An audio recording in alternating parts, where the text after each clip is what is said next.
Well, stream just crashed and it showed my IP address. Fucking, I warned long ago, many games ago, that that could happen, so.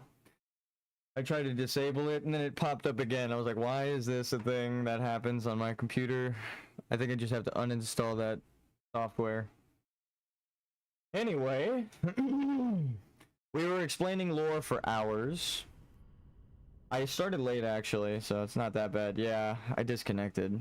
I'm a little depressed about that. The game crashed, and then something showed me a error code. Pretty much, fuck, dude, I summarized it so well. I was almost, it's like choked up. But I unprivated the DLC ending. I'm not gonna continue that playthrough because I'll show you. I was showing these. I actually went through, got the Erd tree. Nope, I don't want to upload. We got to the Crucible. I found Ansbach. Got to the Frenzied Flame part of the DLC, embraced it. Talked to the dude at the Finger Church, and he was talking about how he was saying the sins of the father, but in reverse. He was like, when the blame lay squarely on the mother. So, he's pretty much confirming what I've been saying the whole game, and I was like, fuck, we missed it. We have to restart anyway. The whole playthrough. The whole playthrough. I discovered the true ending, explained it in depth, and then it fucking, my game crashed and then my IP address showed. So I was like, this is literally like the perfect discussion. Someone was asking me questions in chat and I was like, this is perfect. Like everything that he's asking, he's like, wouldn't this be a thing? And I'm like, well, yes, but because of the lie, this, that, and the other thing. And then I had a realization that there might not be a secret ending accessible because it's in the game files, right? The data miners found a 7th ending. It's just, they think it's unused because they don't know how to get it. The whole thing, I was explaining it pretty fucking concise. I got it done in like under an hour. I was talking about how it takes like an hour to explain this, and I was like, dude, I kept like checking the time while I was talking to him. Yes, I was like, oh my, I was gonna say yesterday, fucking earlier today. Well, at least we got practice in. Let's fucking kill Radagon. Prepare to die. Yep, I knew it. But you know what, Radagon? I need you to do me a favor. I have come to restore death to the land. Prepare to die. America was hidden this whole time. So the statue of Radagon is America isn't to tell you that America was Radagon the whole time. It is telling you where America is hidden during the events of the game. Because they had the statue constructed. Radagon is a fire giant. All of his children, if you use your eyes, prove it. Ronnie's corpse is twice your height with red hair patches on only the top of her head. You can't find any other patches of color or any other orange patches on her anywhere else except the top of her head. Radon is about the size of a fucking 3-story building during his boss fight. So yeah. And then Rykard is consumed by the snake that's a normal sized snake, and then it turns into a giant man snake.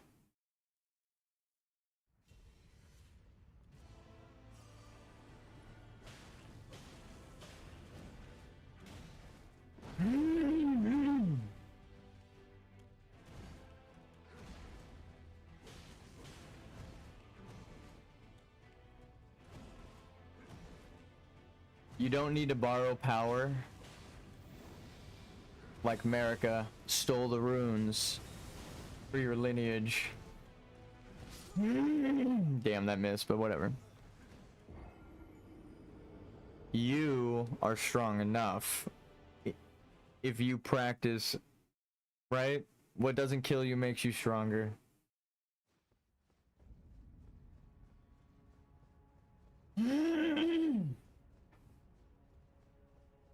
Knowledgeable death. So I would have to die too. Huh.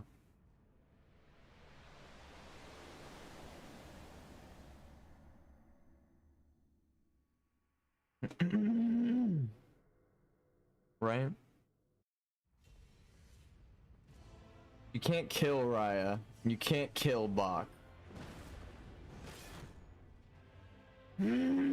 Is it a deathless run?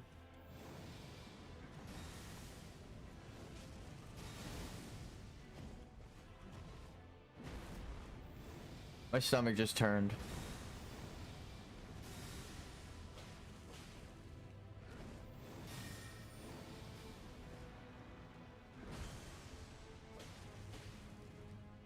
We gotta use every advantage, dude.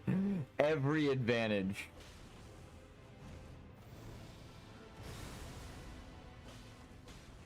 Save state the fuck out of the game.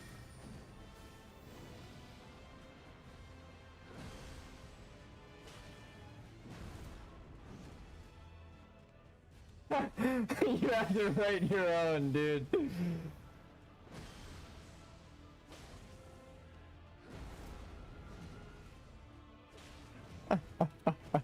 No way, Miyazaki. No way.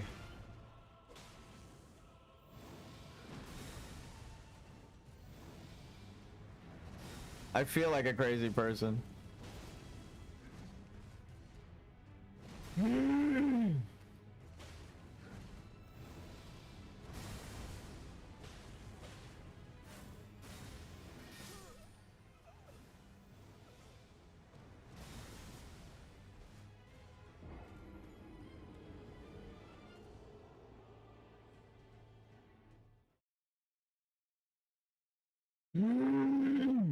Sorry, I thought I muted that time. My mic is just not catching the mute.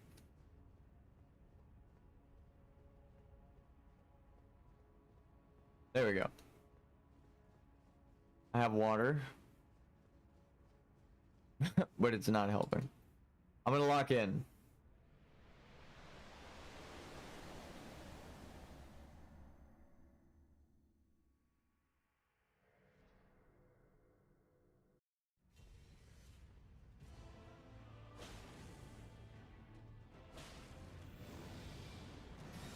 Who is a fire spirit that we can summon to help us fight against Radagon? I guess ourselves. We could build ourselves however we want.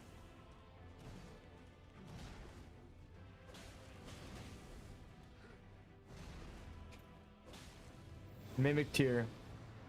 In an attempt to build a lord, you need to be strong and have the lord mimic you. But the reversed is what Marika tried to do. She's a mimic that tried to take over a god of Radagon, like a true heir of the fire giant Felflame. Everyone's a god, but he's a god in right through combat. He was strong. We knew that about him.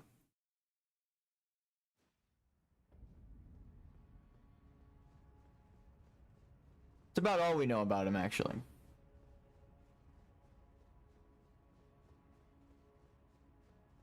And he's got red hair.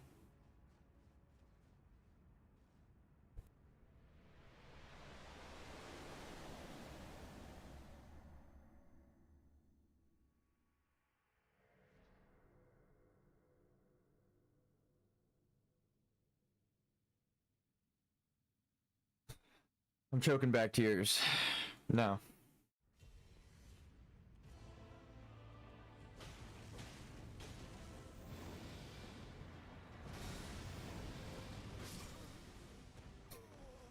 I actually think I have that timing, but only the first attack. It's not worth it.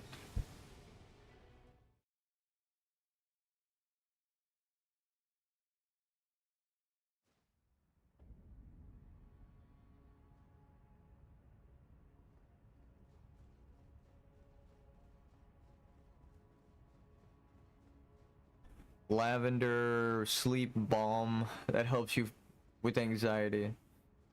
Lavender helps with a chemical process in your neurons to calm yourself.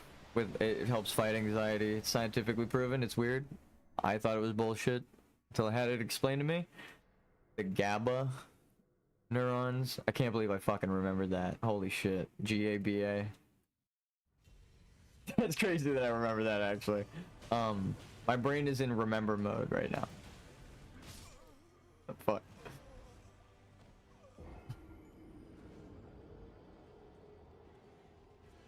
I need a homeostasis of chemicals in my brain. I need to balance my chemical imbalance real quick.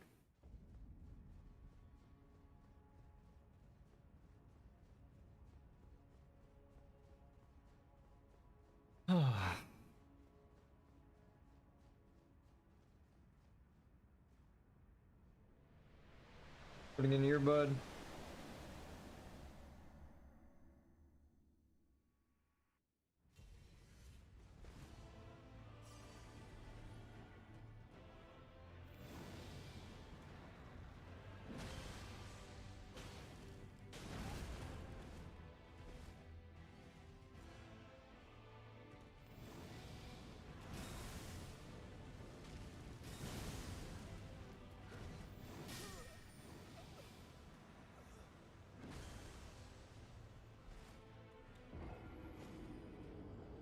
Oh, my arm's hurting. Okay. Just my shoulder. It's tense from days of fucking pushing the stick forward. And let it sit for a second. Let's play with one hand. I know this is how we what's it called? Right here. This is how Sakurai tests two-player in Smash Bros. He plays with one hand. I'm gonna put the other one in frame just to rest. Okay.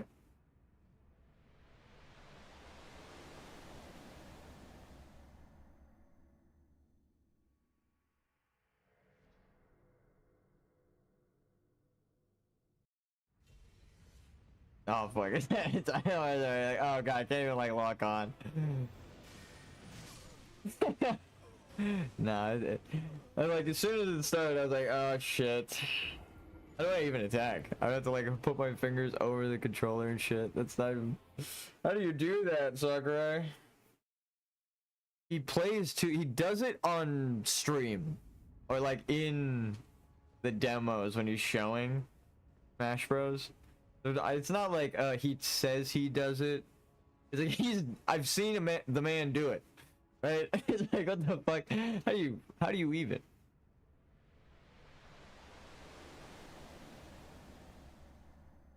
I will admit I love Smash Bros. Way simpler game than Elden Ring. Way more simple.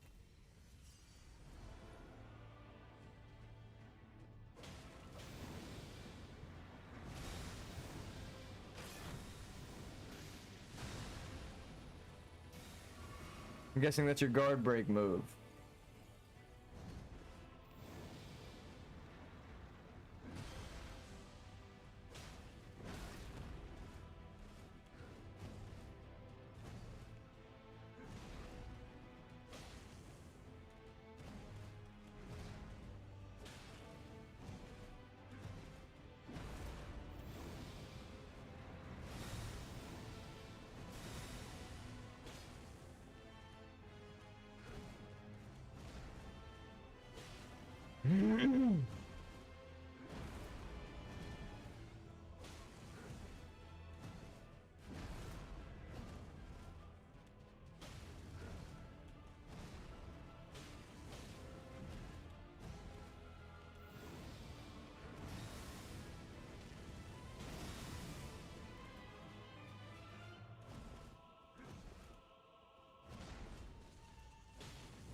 No, I didn't grab it, but whatever.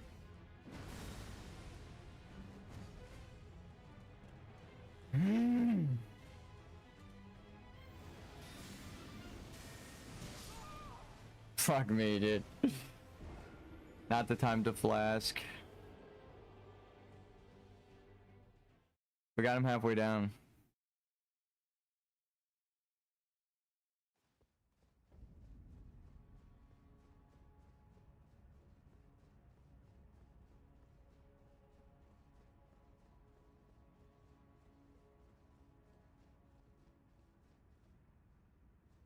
I think someone wants me to become Elden Lord because I just explained the entire fucking thing of how to get it so people could help me, and then my game crashed and the entire stream fucking ended, and I had to private the video because my IP address popped up. So I was like, well, I can't even share that with people. So frustrating. I like want to teach people how to become the Elden Lord, but it's like, no, you seeketh the truth. It must be you. It's fucking crazy. I guess it's like they wanted the first person to discover it to be the guy who got it, because then their prophecy would be fulfilled. They're like, no, they don't want you to be the gold mask. They want the level 1 slime to be the one that does it, because that fits the fucking real life story perfect. Imagine the whole thing is about mimic tears and someone becoming a lord that's a slime, and then the fucking guy named level 1 slime finds the secret ending. Oh, that would be funny. I don't think it's the case, but that would be ironic. I explained in the earlier stream how the secret ending might not be accessible, and it might be like a metaphorical one that you discover the truth, so it doesn't matter if you actually unlock it or not. You know for yourself. So that line of dialogue that exists in the game's code and was confirmed to be there isn't accessible because it's supposed to enhance the story of like, well, you're finding your own truth and creating your own order, right? Like how the players find their own lore and fill in the gaps themselves, but it's like, oh, dude. I what is it called? Likened it to the page is left Lord of the Rings. The page is left blank for you to write your story next, right? That's the whole thing with the there and back again tale for Frodo.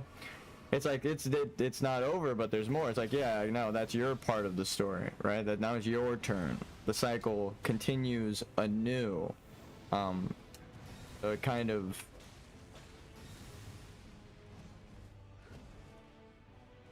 enhances that theme. You're Frodo, right? You bring the rings to Mount Doom of the Erd Tree, and the Fire Mountain's flame. And then, like in Lord of the Rings, it's all connected to like the original creator, right? The one above all that created the Maiar. It's Lord of the Rings reference, but no, actually, you have to actually find the true unity in everything, right? And against the law. Whoa, what the fuck? That was new.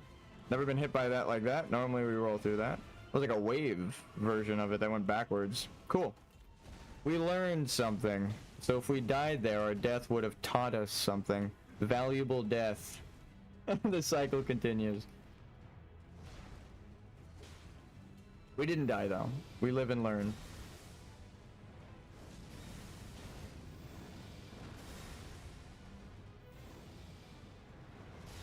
Analyzing the lore helps me fight this guy. Every time we're beating bosses, is when we're talking about the fucking lore. I'm realizing that. Maybe I should just maybe I should just like write a story down that I want to address in game, and then just talk about it, and then we'll yap through the whole fucking game. Requesting support. They're telling you that it's not against the rules to have people help you. We might request the help of the community to get the true ending.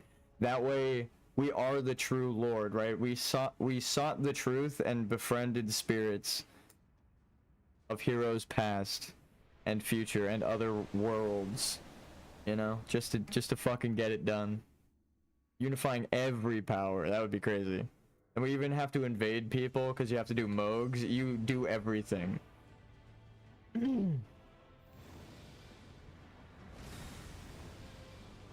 There's so much shit you have to do, and it explains. I understand it now, Miyazaki.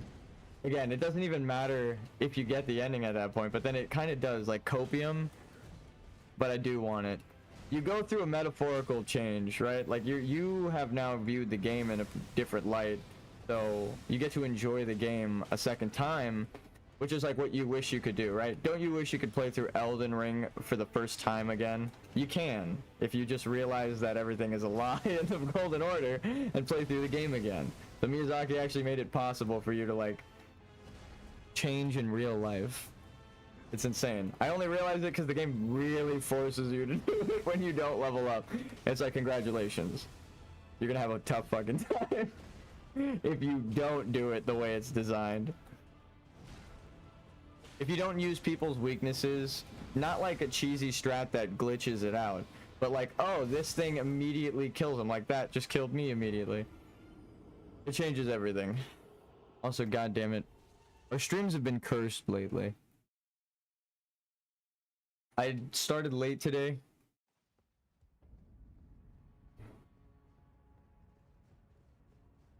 Because I thought someone was gonna visit and nobody visited. But then I started streaming, then my aunt came over. So, that's cool. But I was expecting my nephew because I was told my nephew was gonna come over, so I was like, oh, okay, cool. I'm not gonna stream. And then they were like, oh, I'm not coming over. So like, all right, I'll just boot up stream to stream today, but I'll change it up. And I'm like, oh, my aunt's here. So it was a confusing day. And also my stream just, if you saw how the game crashed, we booted up. I was just finishing the story of how like it all perfectly ties together. And then the fucking stream crashed. Or it's not the stream, actually. Game crashed with me entering Radagon's room. And my IP address just pops up in the corner like, boop. After I was like, oh, look, here are the pictures from yesterday that I took just to explain the story. Here's the Temple of Manus. Here's the thing. And then the fucking IP address bloops up. I'm like, well, damn it. I was like, it was the least convenient thing that could happen. We need to break the cursed cycle. Show the world that we're a different person than when we started this. Forgiveness, right? That's key. Don't blame people for the mistakes of others. If they are misguided, try to teach them. Unless they're the Dung Eater. No, I actually, the Dung Eater's quest I explained as well, which was upsetting because I explained it all. Dung Eater even has a redemption arc technically because it's a crucible symbol that he gives you. And when he calls you the Dung Eater, he's like the passing of the torch, like, oh, you respect life now. But he's just crazy. He respects bacterial life, mistaking the old practices of the astrologers who worship the mushrooms, right, that we find in the DLC. It's like a misunderstanding of the truth because of the rune he's given, which seems to be a running theme. I'm just gonna focus on rolling. I keep dying with the guard break.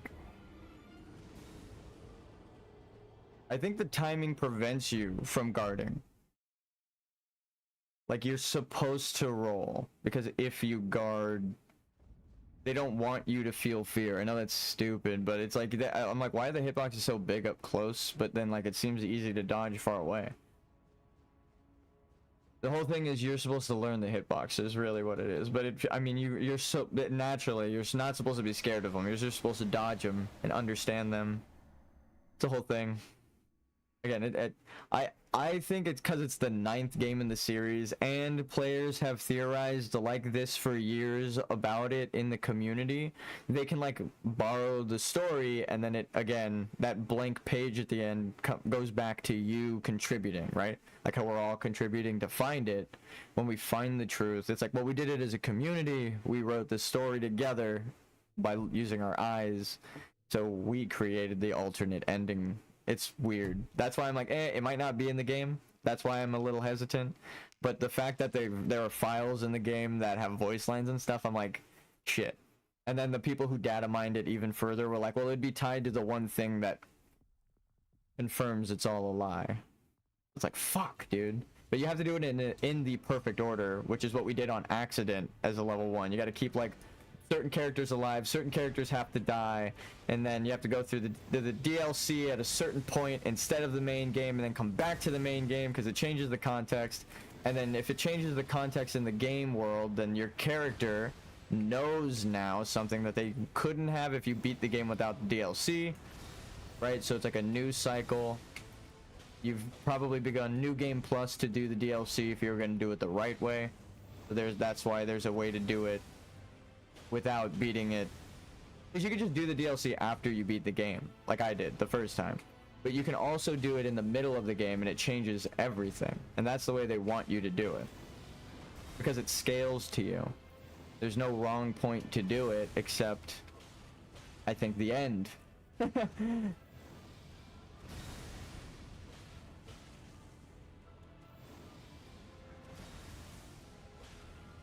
But actually there is a wrong point to do it. That's the thing. Is like you have to understand the context of the lie.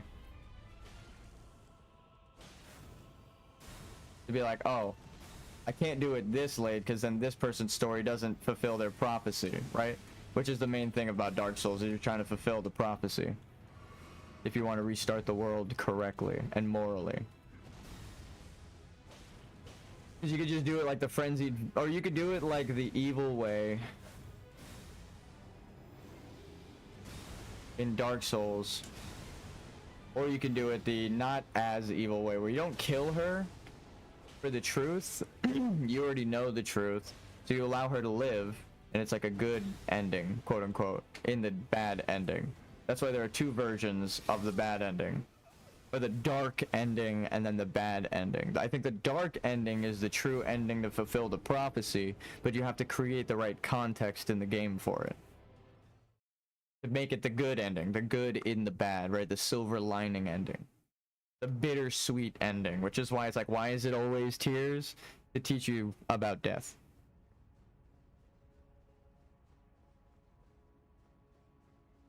And with that,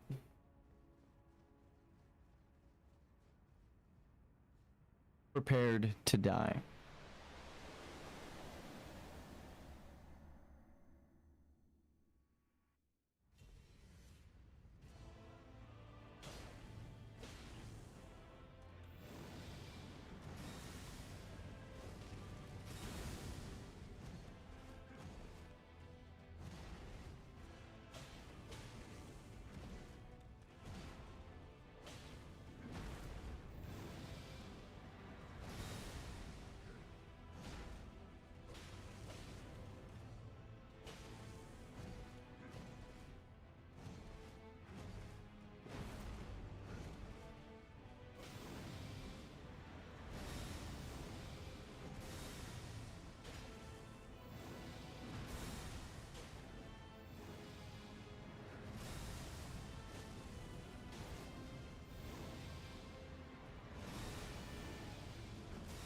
You die so many times, you get time to think about it. The only way you could discover the truth is if you're bad at the game like me, and you just will your way through it.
We're gonna need you.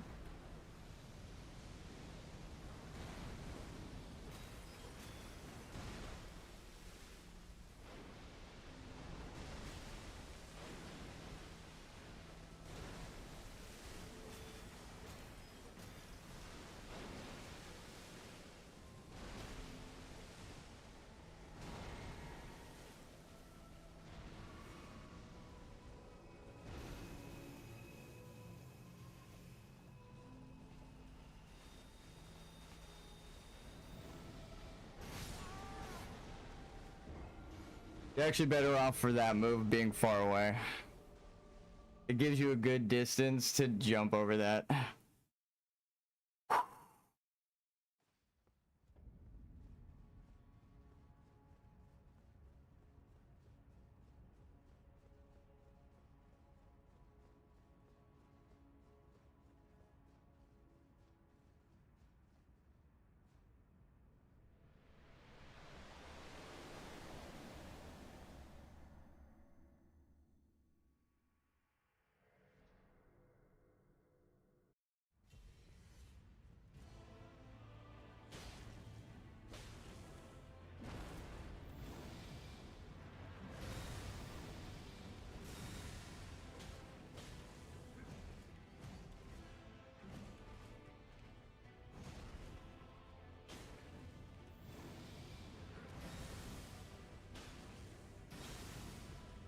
Not quite as good.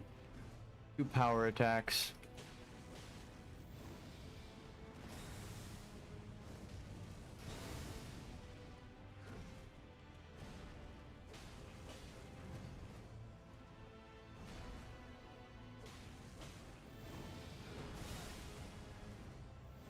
Fine, I didn't want that health anyway.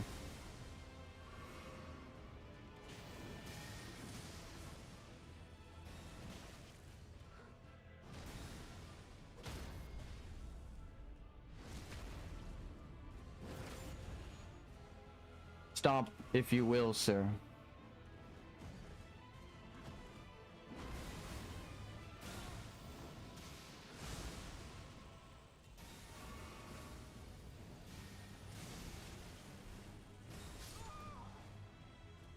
I was kind of stuck between 2 explosives there. I think rolling through, I didn't know it was gonna end, but rolling through the like thing on the floor in front of me, even though it did damage, it wasn't gonna kill me if I took 1 more tick. I think I could have jumped into it with a roll, took the last hit of it, and then would have survived with like 1 bit of health, which is insane because I'm at the fucking last boss. The fact that I can survive a hit at all as a level 1. The game is pretty balanced. I can't believe I just said that after dying fucking... I have like 300 hours on this character alone just dying. I'm like, yeah, actually, no, that's pretty fair. I just am bad.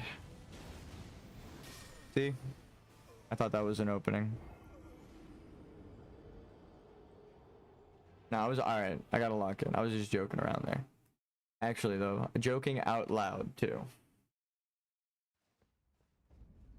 I should focus. It's not an excuse, it's more of criticism of myself. Okay. Prepare to die.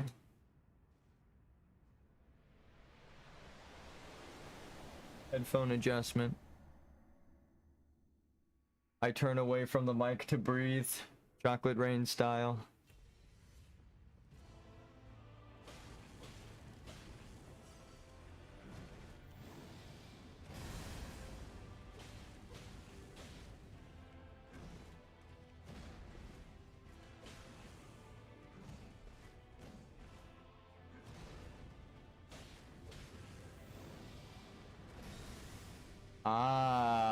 The certain talismans you pick also tell the story. I give myself the sword and shield ritual just to make it a fair fight, as well as the turtle one. They're like the most plain talismans. They're like a bunch of cooler talismans if you want special builds, but the ones that they want you to use essentially are like the most plain ones, so that you consider the lore of them. It's like, what is it's just a sword, it's just a shield. It's not like a piece of a limb or something crazy, but it's like, it's just to make it an even fight, right? We're conducting an old combat ritual, so to make it a fair fight between their runes, I borrow just the old ritualistic power, the physical one, like that was forged, right, that the giants made. So it's not like, it's like Radagon's lineage you're using against him, which is why he's weak to fire. Now I understand. Because you have to use those. Oh shit.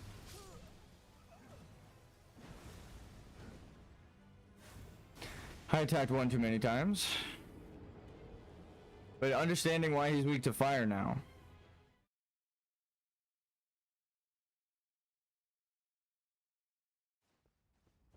Because he is lineage of the Fell Flame, so using fire is like burning the Erd Tree if he's one with the Erd Tree inside of it, the World Tree.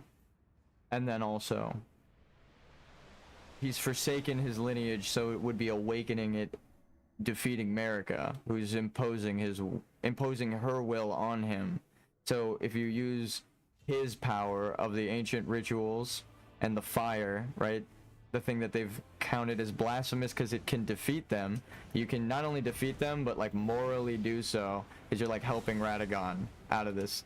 You're not just here to kill him because he's bad, you're here to help him because he's also suffering, and kill him because he's bad, because Marika's bad. It's like a roundabout way. You end up killing them because they're bad, because they caused this. The only thing piecing it together is Marika inside of Radagon, which is that spirit. The shadow spirit inside of him is Marika, and then the outside physically is Radagon, right? It's visually telling you that. And then inside both of them are the runes.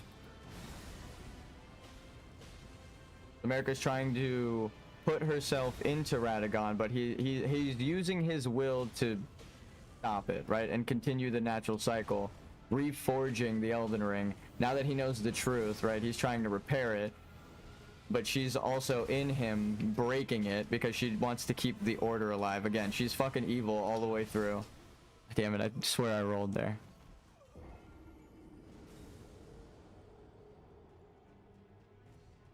And that's why he moves, everyone says, like in like a feminine way, even though he's clearly Radagon's body. It's a dark spirit possessing the hero. So we gotta set him free, the old hero, right? It actually is really poetic because we're not his lineage, we're Godfrey's. So we're not even related to Radagon. We're just helping out Ronnie's dad.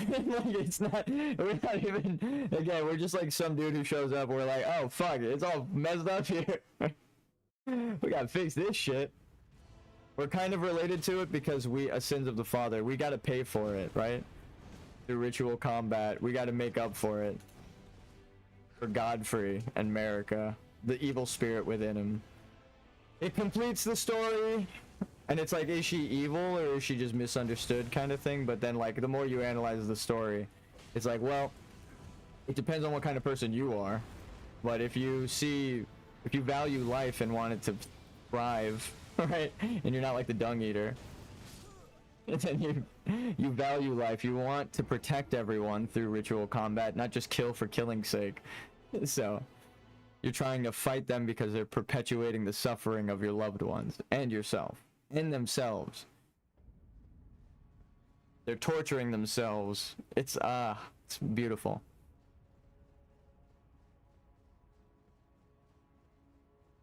And they might even be doing it on accident. But again, we go back to the road to hell is paved with good intentions, right?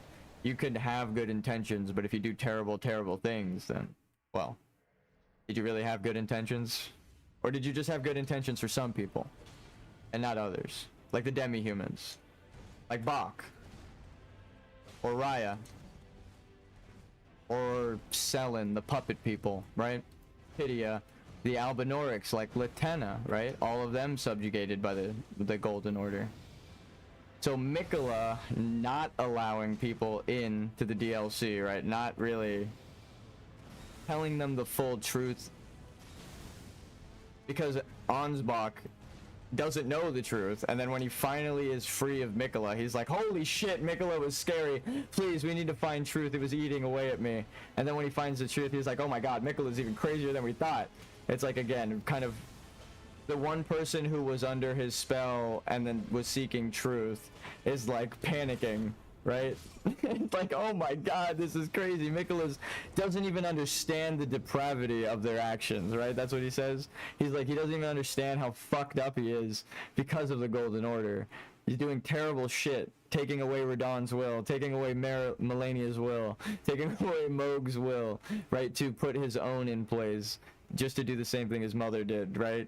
An eternal order. He's bad through and through, because death needs to take hold in the lands between to be fixed, and he's still trying to prevent it. He's just going back to the lands of his origin to become a god, and then going back home to quote unquote fix things, right? Fix Godwyn, allow them to do things.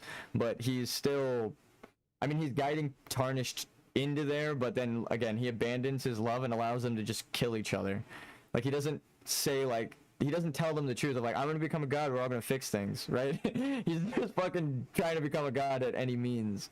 So it's like, do the ends justify the means? Again, it's the same as America.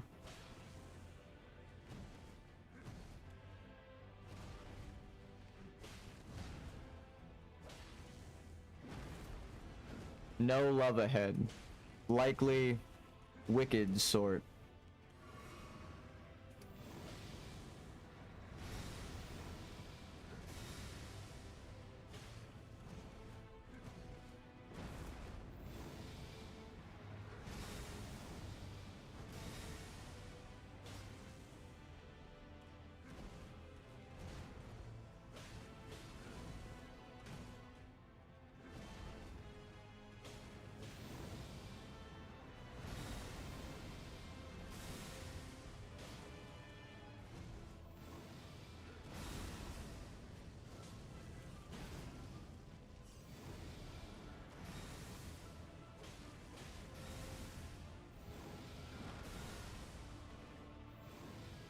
He uses love to shrive open the hearts of men. That's how he's described. I don't think he gets more fucking evil than that, right? And then he abandons the love as soon as he gets his own power and fate.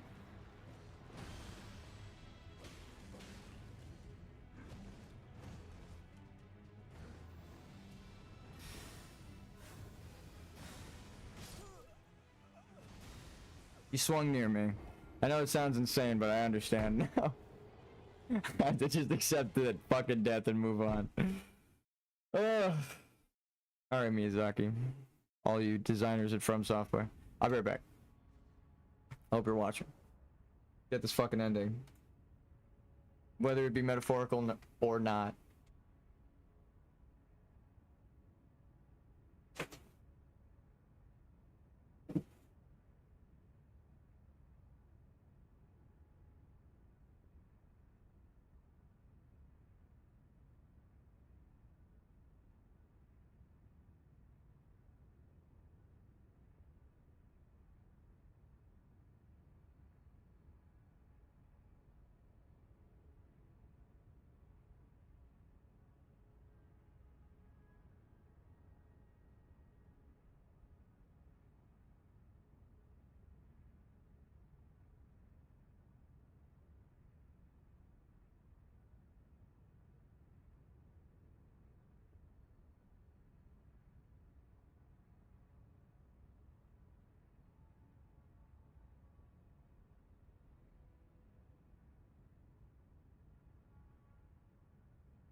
It is time.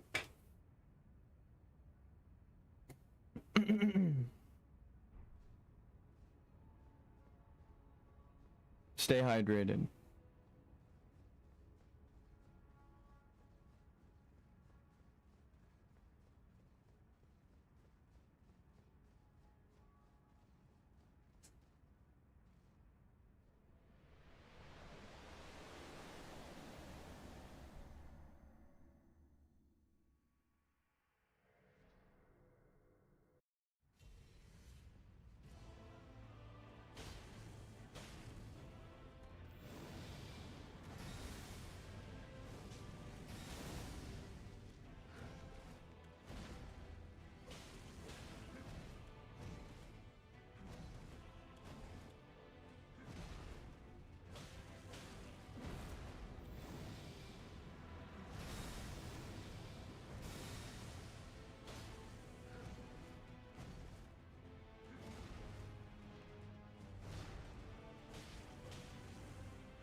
Drinking some water now.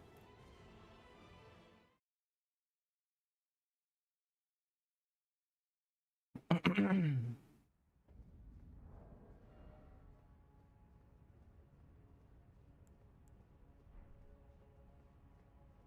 he be afflicted by scarlet rot?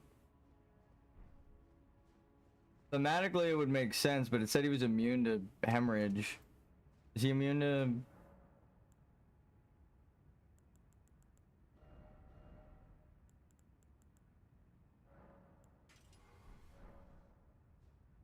I don't even think I have scarlet rot. Thematically, they should be not immune to poison then. If death and rot is what they're trying to avoid, because it continues the natural cycle. Boy, of course, we have one poison grease left. Actually, did Tio give us the recipe? Not on this guy. Well, shit. Alright, let's worth a shot real quick.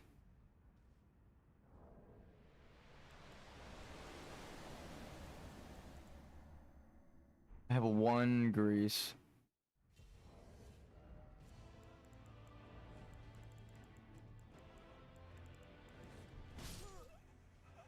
Thank you.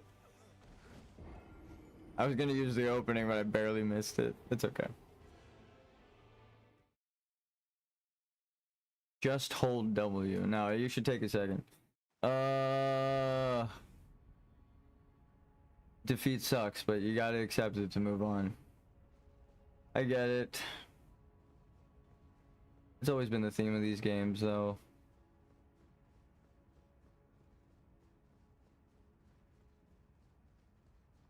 The Frenzied Flame adds a particular layer to this that makes it nice. And if I will say, if George R.R. Martin had that contribution of like connecting it thematically from Dark Souls to Elden Ring, I applaud you, sir.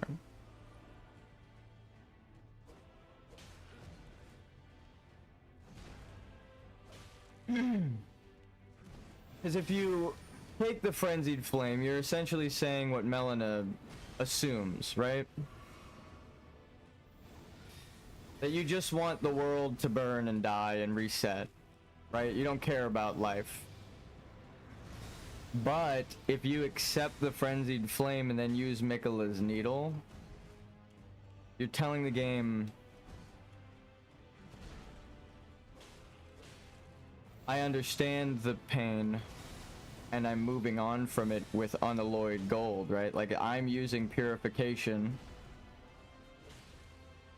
to get rid of the rage and end the cycle.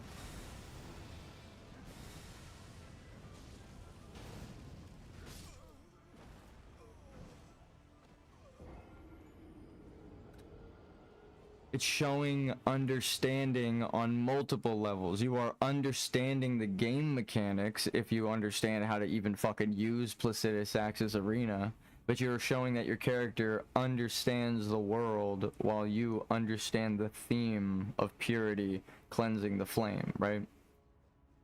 That's why it has to be the Frenzied Flame and not Scarlet Rot, that it cleanses for you and not Melania.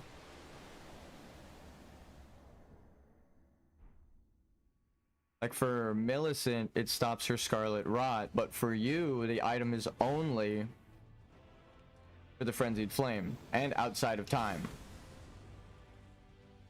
Actually, it's like back in time. You have to go back in time. It rewinds time to go back to Placidus X. The arena fixes itself as you go into the storm, so you're like rewinding time to when it was paused. And then in that storm, it's not like a frozen storm, it's just a storm with his lightning infusing it, right? So they like encaged him to use the lightning. And we know that because of the Erd Tree Dragon Guardian. So they use the dragon's powers against them to seal away Placidus Axe and Farah Mazula, which we know because of Godwin.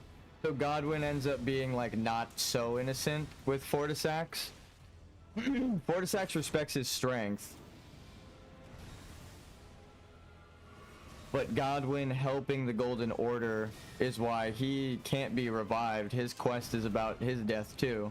He waged war on the dragons, right? He's essentially the reason they understood the dragons' powers to defeat them and seal away Placidus Axe and Destined Death in the Crucible Society. So, Godwin's not the nicest either. He's just nice to the Golden Order. Because we see how his descendants treat demi-humans, right?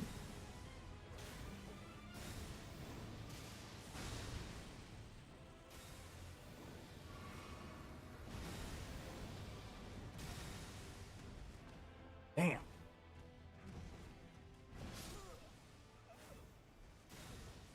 That shit did a lot of damage. I had my bubble on and it did 9. Normally it doesn't do any damage when I have that shield on. It took like all of my health. That's crazy.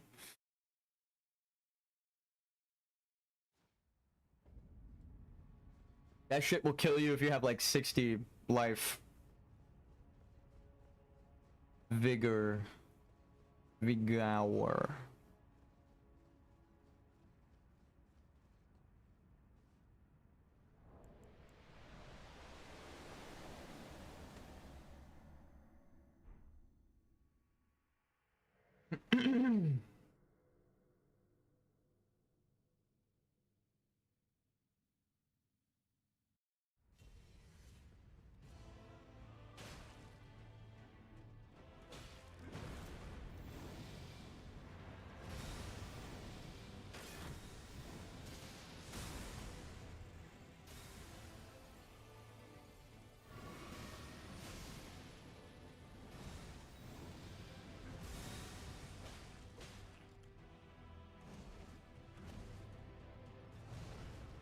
We should put the fire back on. We're doing not as much damage. We went from 1100 to 800. Wait, kill me?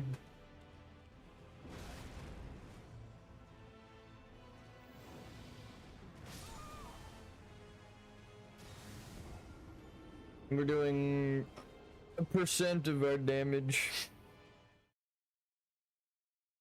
A high percent, but a percent. Now it's like not even 80%. Not, or around 80%. I didn't see the secondary number.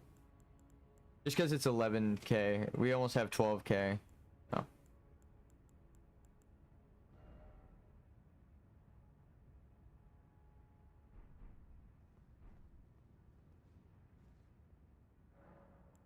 Pick up a stick and go kill God, guys.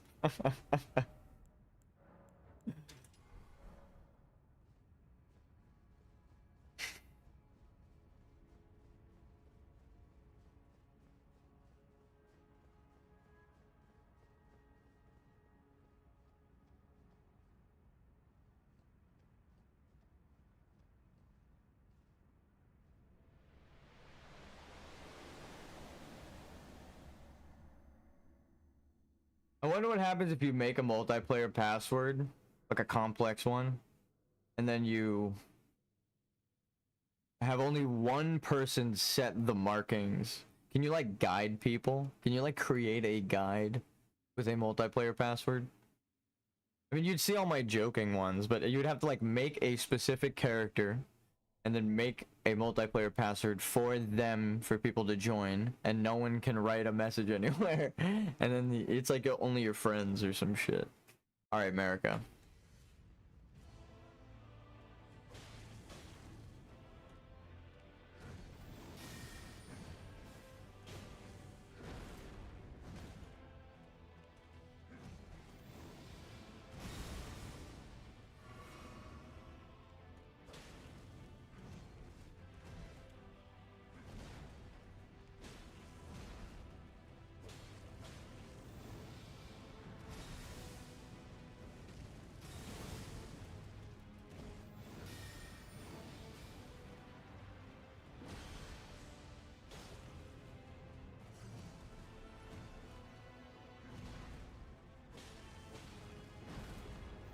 Scratch my head in the opener.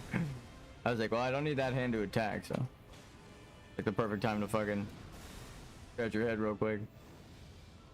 I need a haircut.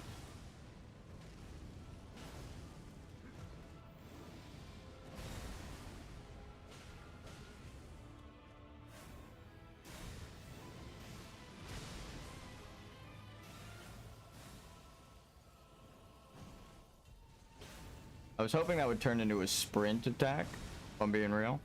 But hey, we'll take. I didn't know if I was in range.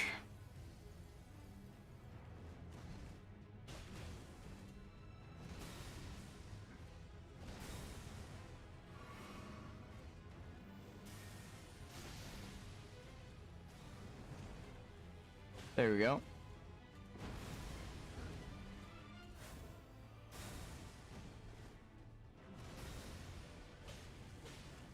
Towards them. Roll towards them. To their left or to their right. Mostly towards their weapon hand, it seems like a good idea. Or wherever it's swinging from.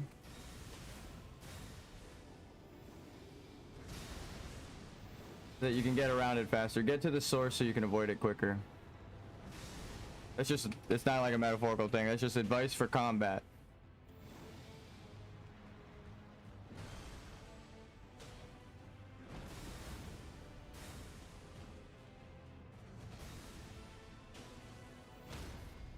No, you don't.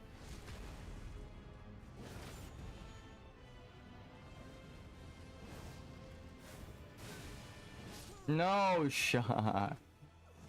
Did he just teleport from getting up? I didn't even see which frame he was in. If they stood up entirely, I'm not upset. I didn't even catch it. So I'm fine. It all happened so fast.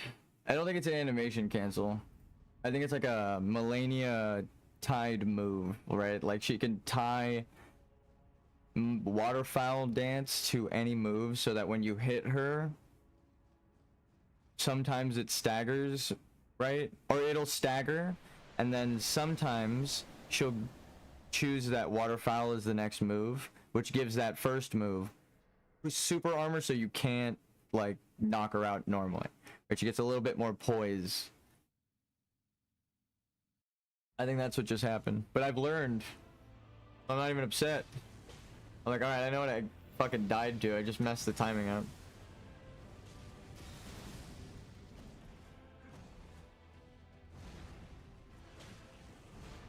Remember when I was complaining in the DLC about not being able to learn people's timing? Do you believe me now?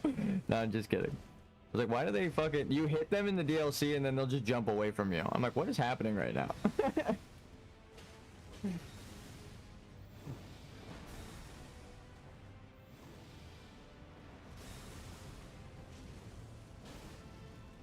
Like mid-combo, they're like, nah, actually, fuck you. This guy and Horaloo are good.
No, it turned into a sprint. You'll see me press the button, but I just held it too long.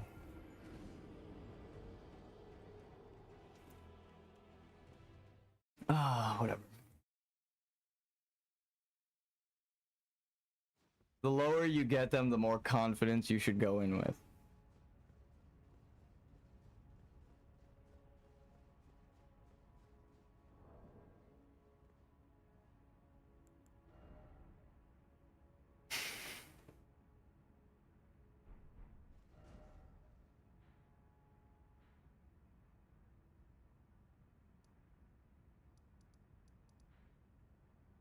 Pretty sure we bought the rune arcs from this guy. I mean, we've done the whole game without a level. It's just that one thing I need. I don't know what it is. Put me over the top, you know?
Fuck me, I rolled too early.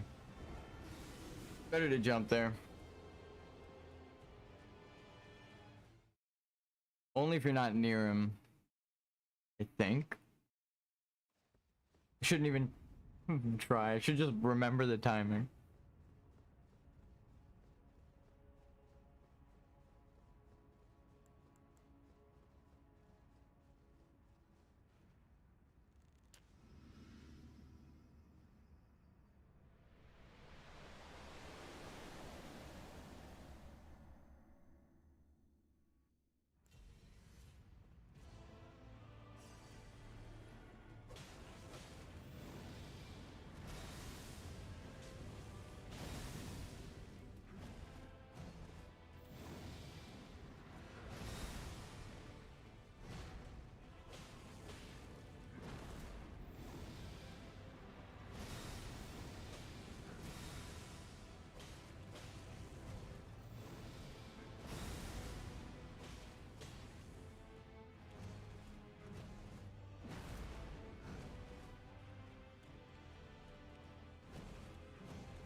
Okay, we survived the phase 2. We got a cutscene to breathe.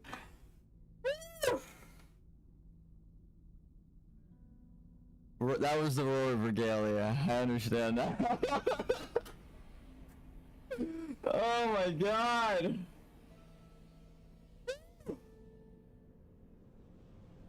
That was me roaring like a bear on accident, dog. What the fuck?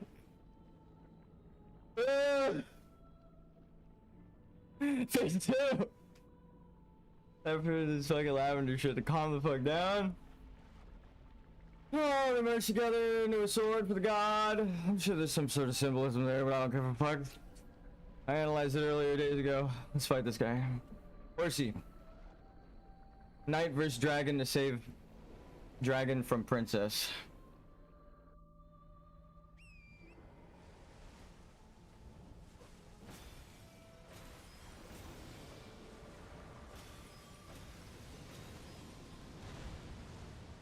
Oh, that's the wrong one.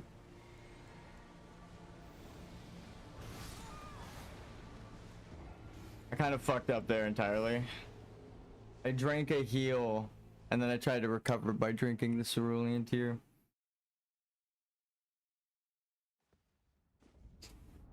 Honestly, this ends up being more of a hindrance. I'm used to the rocks.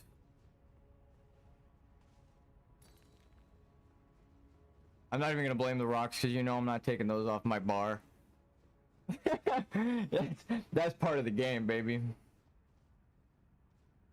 If you've watched any of my other level 1 playthroughs, you understand why those mean so much to me. If glintstone, sorcery, and amber of the stars, and runes are souls, then those are the most laughed at souls ever. So to leave them scattered around and give them more significance. That's the point, baby. That's what they write these games like this for. That's why I do it. That has nothing to do with the game.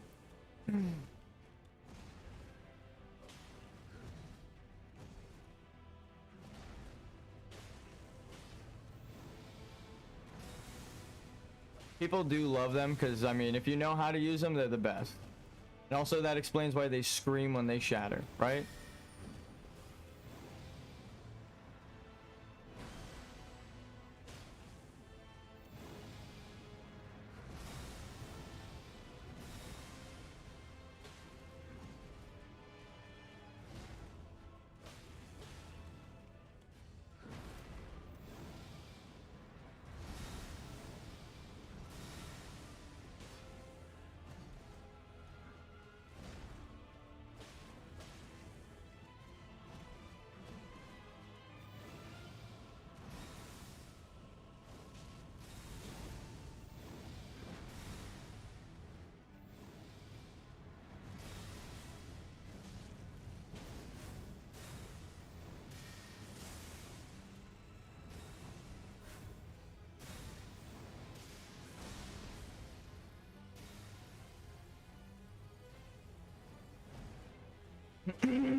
Fuck me, are you fucking kidding me? Oh, I'm bad.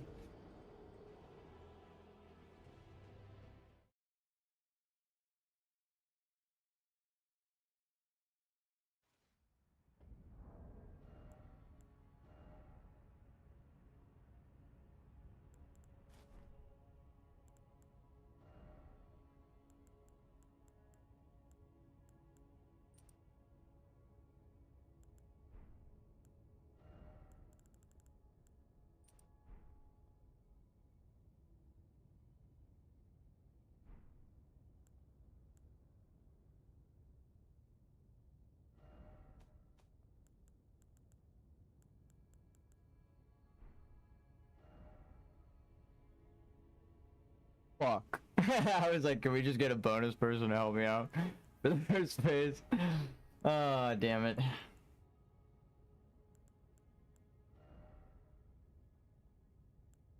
Is there anything else that increases health?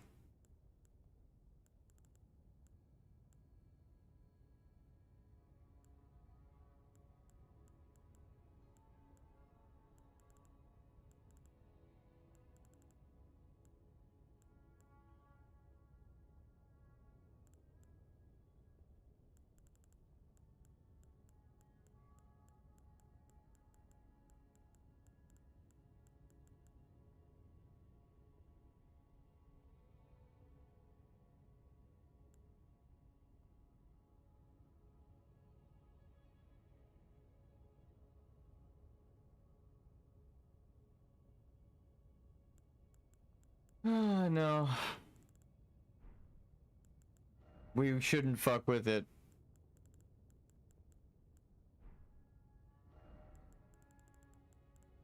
Sword.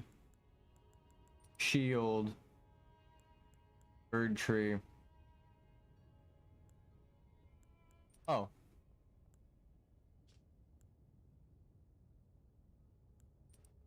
Actually, the turtle ends up being better than this.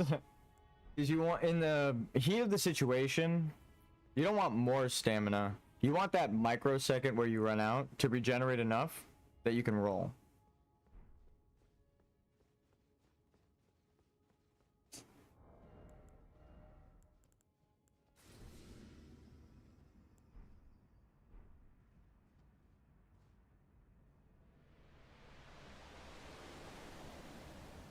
The symbolism of putting my armor back on and then all of my talismans aligned and gave me my buffs was kind of sick. It's like, oh, I don't need all that.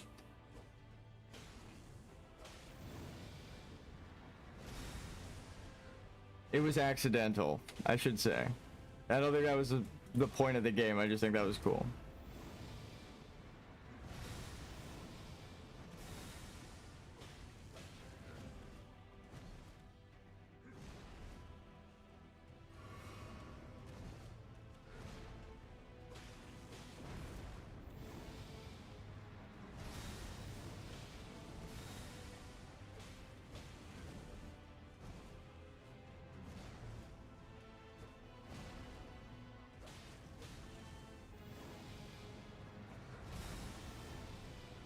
If you use Godric's Rune, you have enough to summon your Mimic tier at level 1. But are you really level 1? No, just kidding.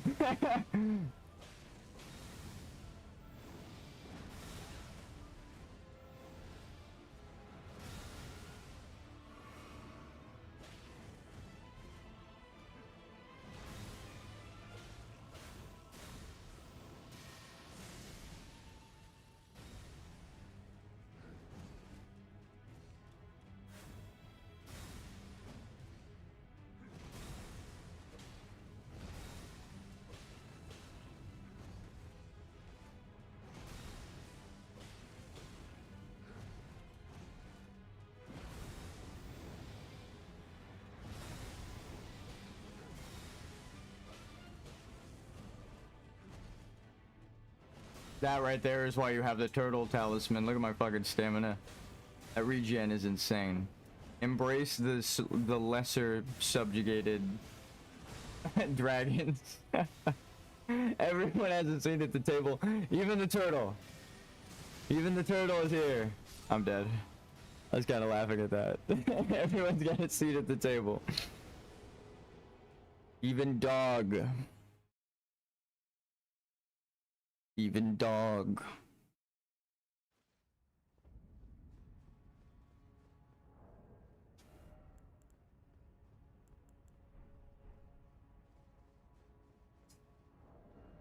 I guess you could, you are what you eat. If you consume the turtlenecks, right, and you use those a lot, then you're a slow poke. You need the turtle talisman is what it's telling you. I think that's funny, but it helps. It is nice. What would be, I guess no talismans would be crazy, but what is the, like, crucible? I'm sure there is one. I'm trying to think of like a Erdtree or crucible or dragon tie that's more base stats than this, that doesn't level you up, right? Stamina regen, stamina, max stamina and HP, and equip load. So like this helps with this. So it's like a natural cycle. You fight, you feed the turtles, or you fight to feed the tree, the turtle eats the tree, right? You're telling the story, and then you eat the turtle, right? Because you eat the pickled turtlenecks. It's like you do a cycle. That's why I'm not like crazy with the stamina thing. You're supposed to learn early on that the turtles are important because they're like all over the beginning coast, and everyone's like dog, right? So, and if you're like, what's the significance of the turtles? Like the whole time you're like, what the fuck is the turtle? I don't see any turtles anywhere. What's the turtle? It's like that. It's just part of the natural cycle. So of course, in America's order, they'd have to go to. Even the turtles gotta go. But we gotta save the turtles, right, guys? Oh, that's funny. We have to fight with the turtle blessing so we don't have to eat them anymore. That's the fucking...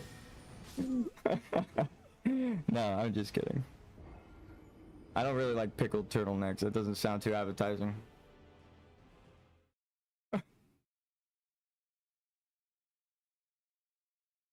And then maybe the deer as well.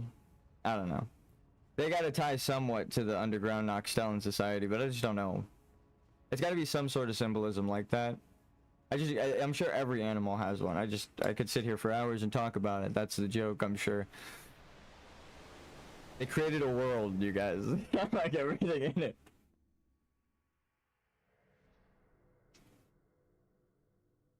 I'm gonna show my water progress until we're out of water, and then I'll do a BRB. But we drink it slowly. You know, stay hydrated, stay healthy, take care of yourself. I think that's the point of this game.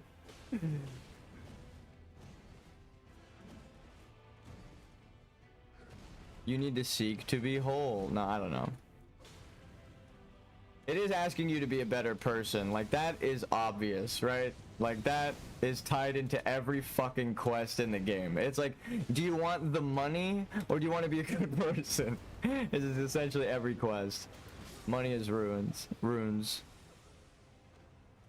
So it's like certain ones, you have to fight the people who said, yes, I would rather the money than the people. So they're like, Rykard is eating his own knights now, Radon is eating his own knights now, Melania is allowing them all to go without a leader, and they fall into her corruption, right, and just be subjugated by Mikola. Everyone's weak. And we're here to show strength in this new society. But no, actually, I think that's, again, that's the point of the crucible metaphor. It's not just me saying that. That's like, the whole thing is like a society built on survival of the fittest and strength, right? So it's like, the game says that a million fucking times. I'm not just like, oh, maybe that's it. It's like, okay, they hit it home enough times that, well, how does it apply here in the boss room, right?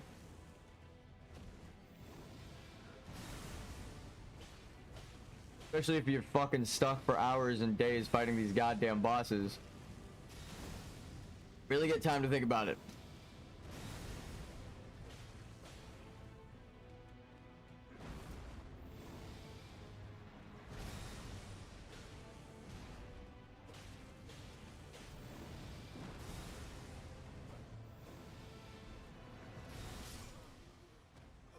Damn.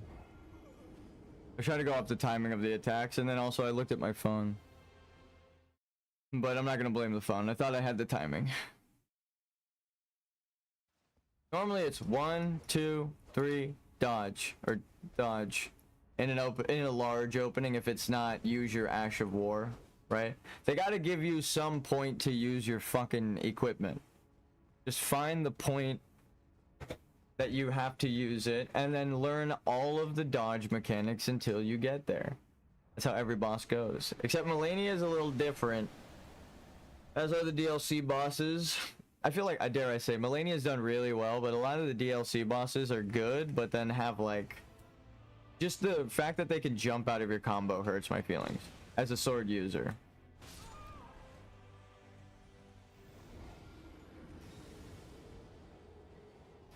You could still hit them, so I'm not like, oh, I hate it, it's impossible.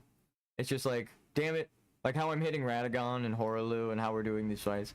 You can't really do that in the DLC. You can kind of do it on Melania, because she can take like 2 hits and to flinch her. Or you could throw the frost grenade at her, right? She has a weakness. Shit's so hard in the DLC. And now finding all of the low-level stones throughout the DLC makes sense, because you're supposed to go through that at like a midpoint when you can get to Moog, as early as it can possibly get to without leveling. That's how they have to scale it. So that's why there are low-level stones everywhere, is because you can technically get there by doing Vari's quest and using the Blood Knight medallion, right? I think maybe that's what they want you to do. Because if you're seeking truth and you think the Golden Order is lying, you would do the very first quest, Vari's, right? That's why I was like, fuck, how do you do it without killing Melina, right? It's actually the opposite. That's why everyone has it backwards and no one can find it. Because we're supposed to allow Melina her death of choice the honorable way, where she restores the fucking world order.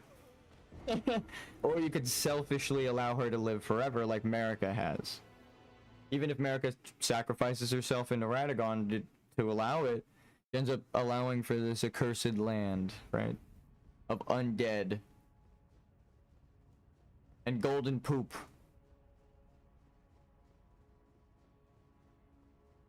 How fucked up do you have to be to think of that? I'm just kidding. Damn, people are gonna have to decipher my jokes as well as... it's like actual madness. I'm sorry, guys.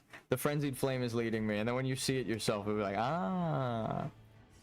And everyone beforehand is like, Vike. That's why he's the cover art.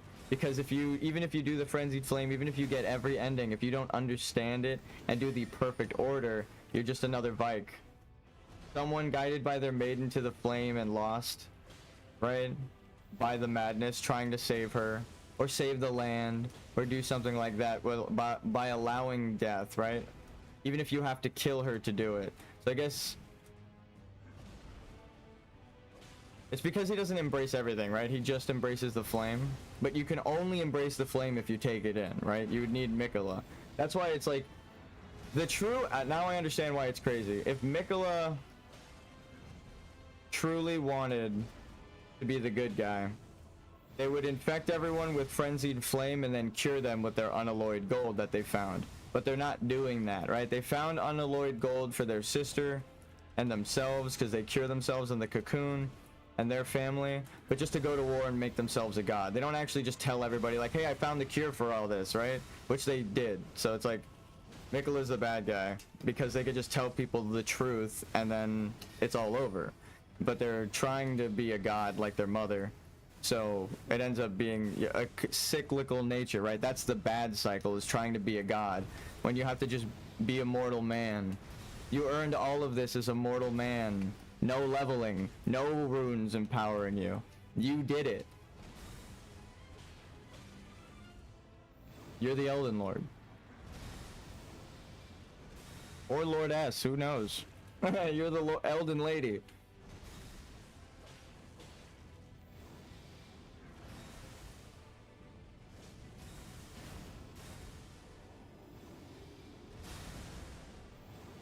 Because the only way to learn the lore is to learn the bosses, and as a game designer, I can respect that. Okay, that's a little bit more damage than the flame attack. So it's better to do 4 hits there than the flame attack. Not every opening is that big, but that's like the biggest opening.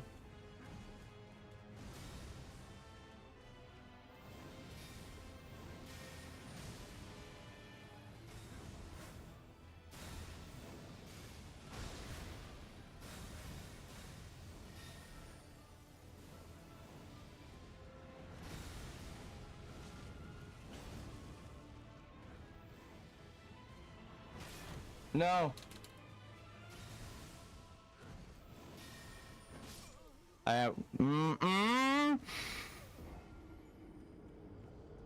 I was out of stamina because of the shield break. My hesitation was defeat. My fear. My cowardice. I was doing so good. Let's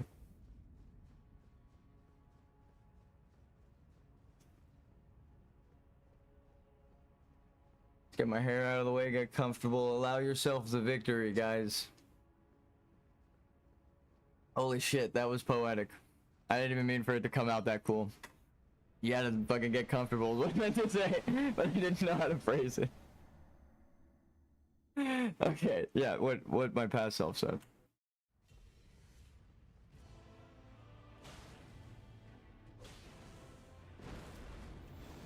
What he said.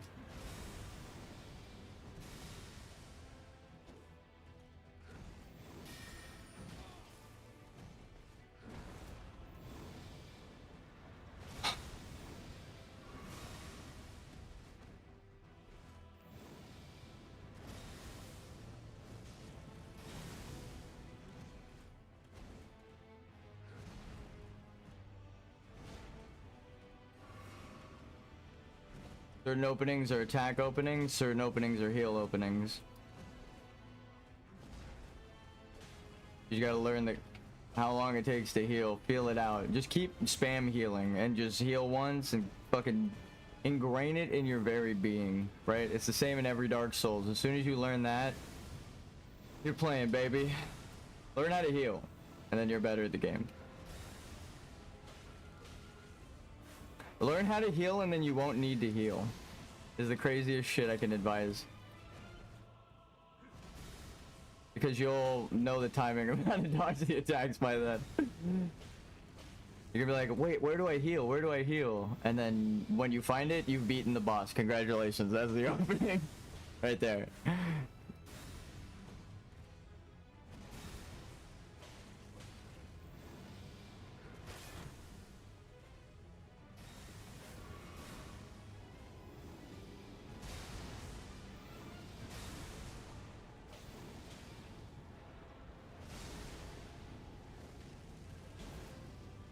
No fear, right? As I flinch. Allow yourself to flinch, but don't allow yourself to fold, my brethren. My brethren. Oh god, please god, don't kill me. It's the only time that actually makes sense.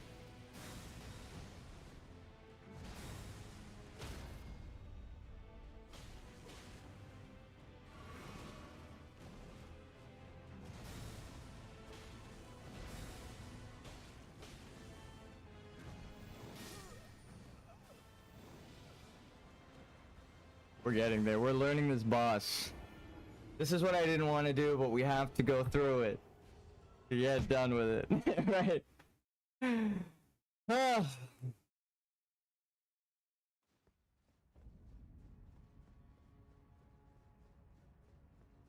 I understand too. I see it.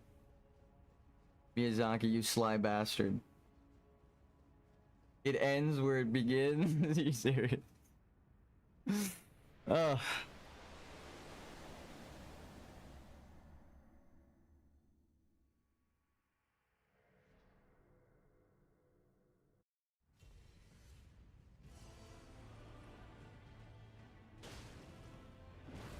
Actually, I should say everyone at From Software.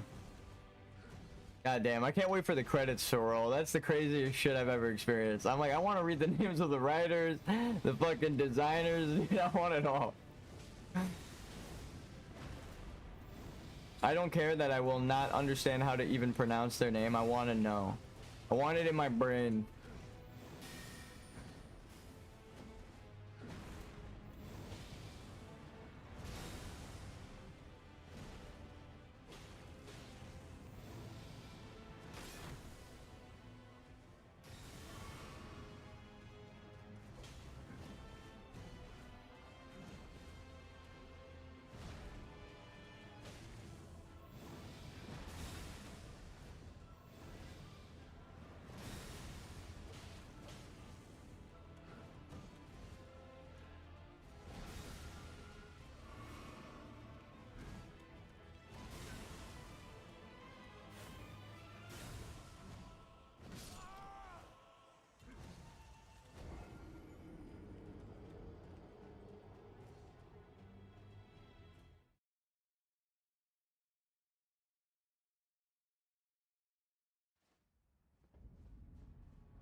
What's today? Does it? No, I accidentally trying to move it over one square. There we go.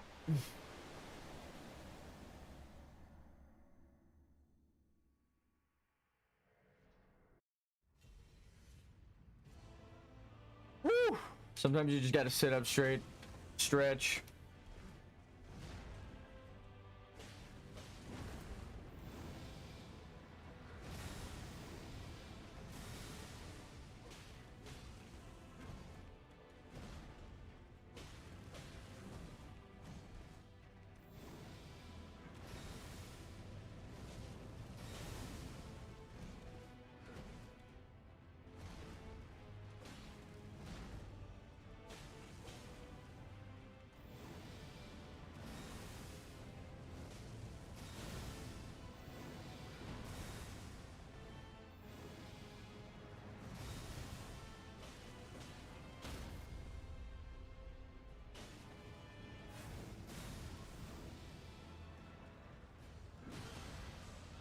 Try to roll forward. Mistakes were made.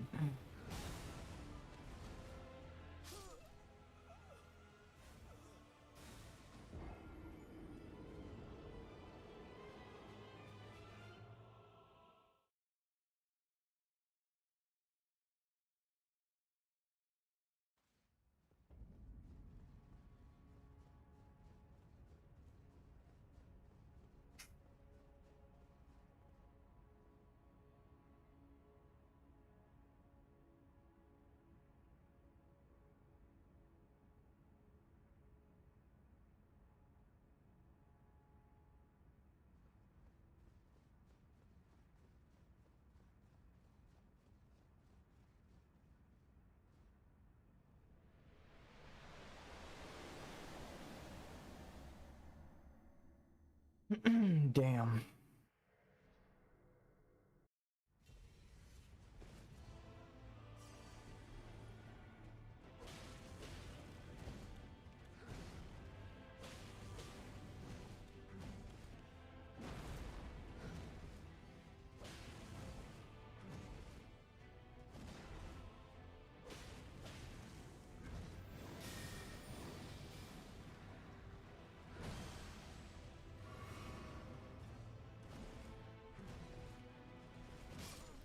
Oh, fuck.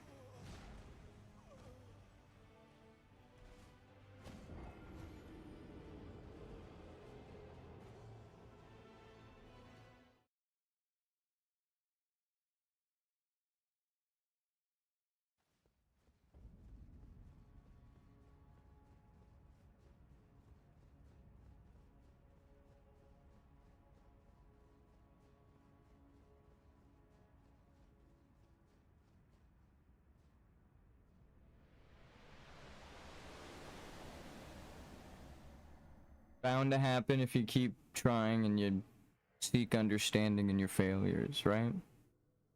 That's why we're standing here at the end of the game.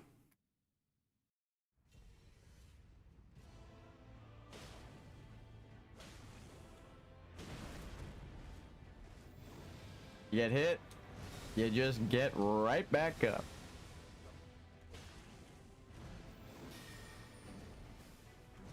You just try not to get hit again.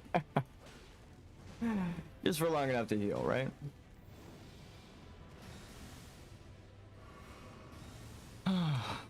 Let's hit a sax.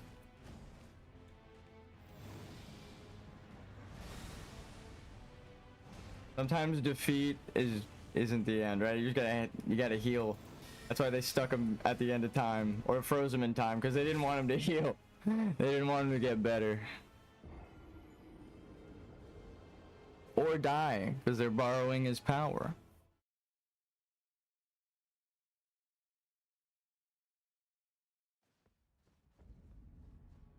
But now they can't do anything about it. They're all sealed in trees and dead beyond the land between.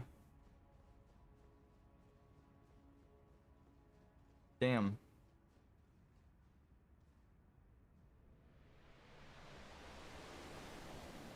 Flashbang. He actually did the like flashbang cat meme where he's like, ah.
Dang, oh, I see now where you can and can't jump.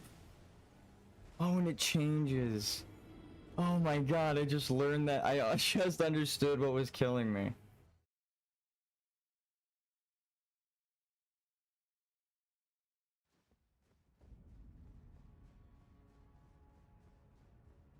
And then it dawned on me, I'm bad at the game. No, at the end of the game.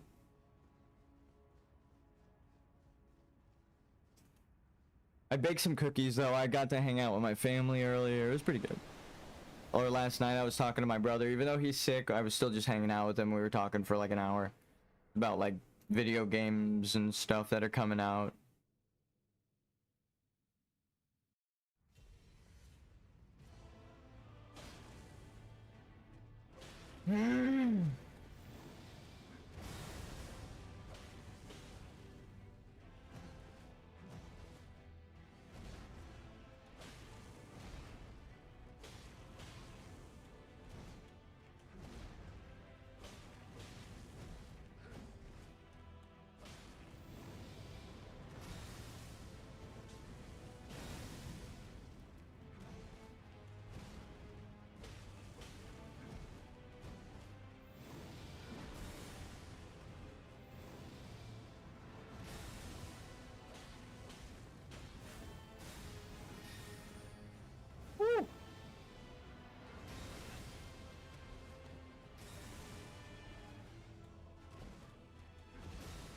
If you get up, you have iframes. So just remember to hold on the ground until the explosion. Get up right as you're about to roll for it, right? Like you're gonna roll. Sometimes doing nothing is doing something.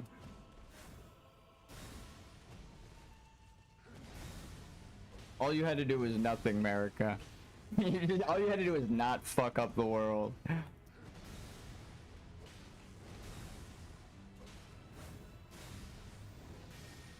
Nicola, all you had to do was nothing.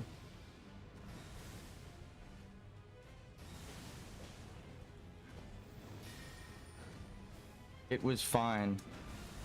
Right?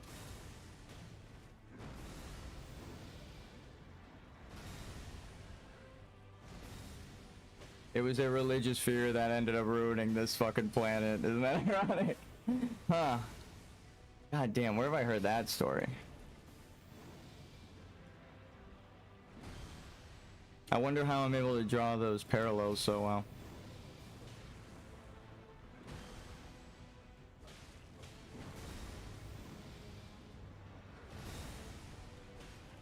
I see you, Miyazaki.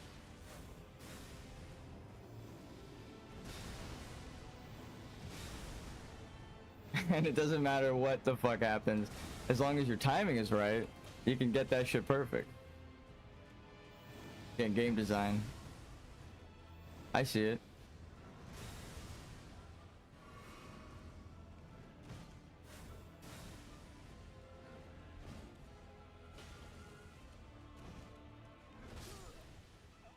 I rolled too early.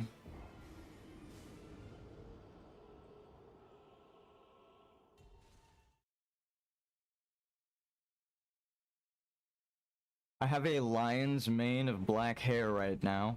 I would, as soon as we're done with this playthrough, I'm gonna flip the fucking camera back up to normal. I guess face reveal. Even though you've seen my face before. Or maybe we should just wait until we get the secret ending, because that'd be kind of poetic. And also, I'm gonna have to keep the fucking webcam taped to my desk like this anyway. Like, my desk is normal, and then the webcam is just placed. So instead of like the back of the monitor holding it up, it's my desk holding it forward and it's looking down instead of looking forward.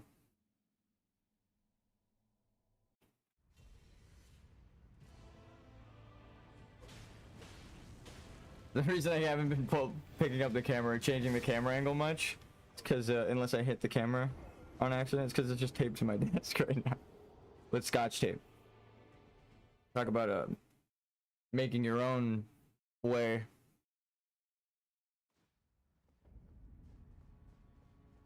Also, thanks Raptor in the Discord for my webcam. They're a friend in real life, I know. They gifted it to me.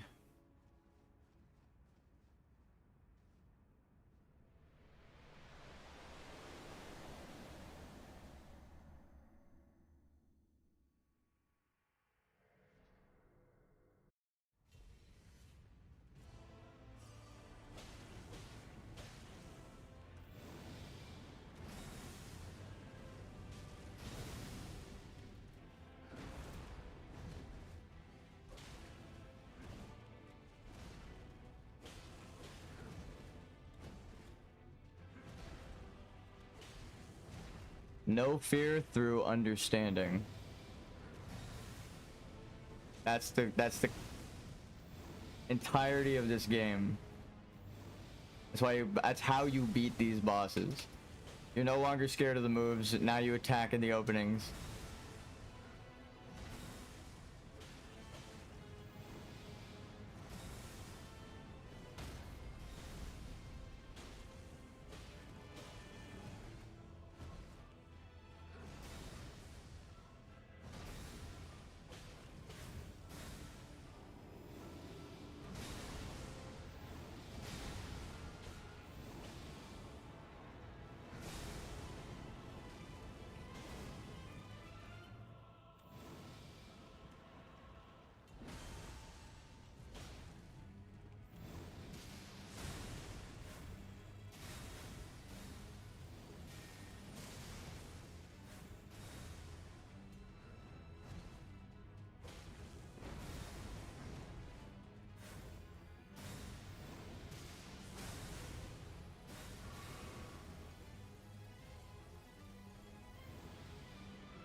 Okay.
Just opening the window real quick.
Just taking a second, or as Eastern cultures know it as meditation.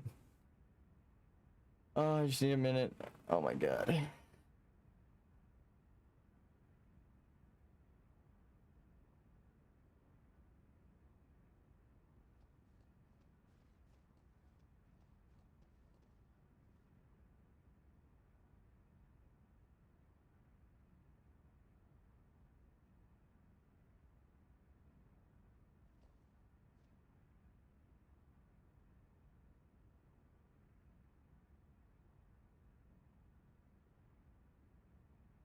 I just scratched my eyelid so bad that it hurts.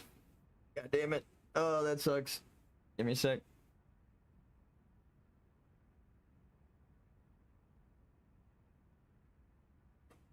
Alright, we're hopefully good. Fuck, I need to flip that nail. It just got like pressed in, I guess, by the controller.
Oh, I understand the symbolism of not pruning the antlers now. I just scratched my fucking eye.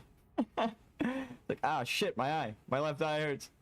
I got the fucking moog. Now I'm a real tarnished. Everyone is missing their left eye. I just scratched my fucking eye. Just my eyelid. Like, my left eye just hurts now. Fucking A. It's like... Ugh. It's not like it's bleeding or anything, but it's just scratched, so it's like stinging. It's like, motherfucker. I don't want to blame that, so I'm trying to just like focus, lock in, right? It's just funny that that happened on my eye, right? That when I'm talking about all the symbolism, like, ah, shit, my eye, fuck. It obviously wasn't on purpose. I just was scratching my face. I was like, ow, fuck. No. I just put some of the like lavender balm on it or whatever, just a little bit. It's supposed to go on your eyes. It says eyes on the side of it. Eyes. Sleep balm. Rest, eyes.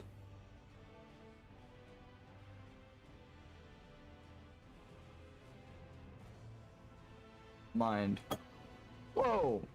I was showing him something, Radagon. But yeah. So, it was very convenient that I had balm for my eyes after I just scratched my eyes. I'm like, oh, cool.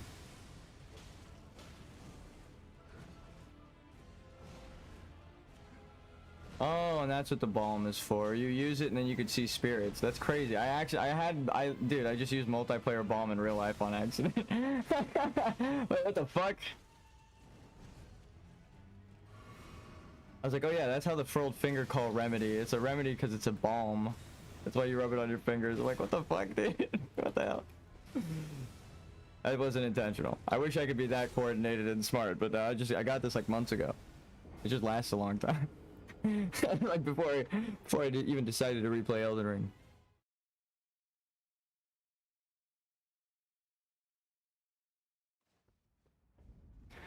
So America knows that your Golden Order heritage is a lie, so it's you have to rub a balm of gold on your eyes because it's the only thing that'll allow you to see the grace of gold, because you're not actually truly heir to the golden lineage. You're silver lineage through her and Horlu. So you are a tarnished silver covered in gold. Instead of like the dragons. Gold cores covered in elemental silver. The somber stones, right?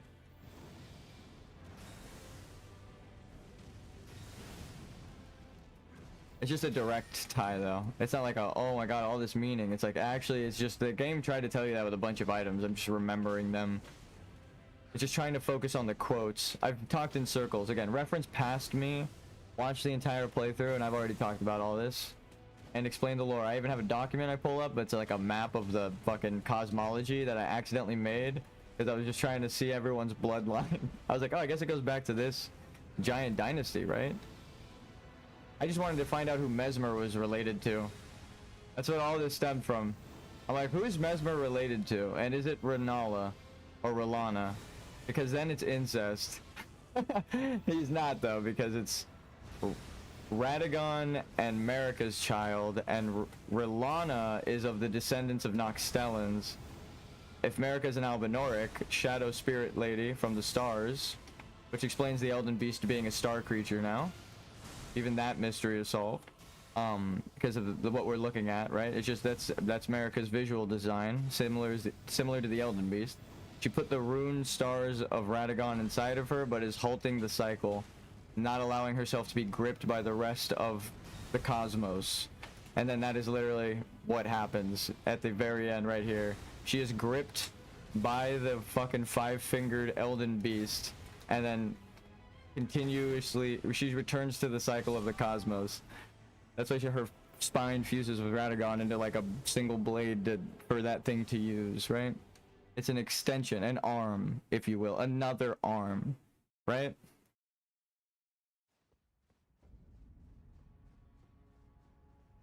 Again, it's like a physical visual tie, literally what they tell you, and also through the lies of Marika. Holy shit. Going through the game again with new eyes, new perspective, really does change things. The DLC really did recontextualize everything. It gives you new eyes. Mikola is almost right. It's just that his ends and means are bad. He just reveals the truth to you, and then you perform the true ritual because you're the prophesized lord. Not, he's doing it out of like selfishness. He wants Radahn, even though Godwyn was the one, so he helped kill Godwyn with the black knives. That's why the black knives are by the Halig tree.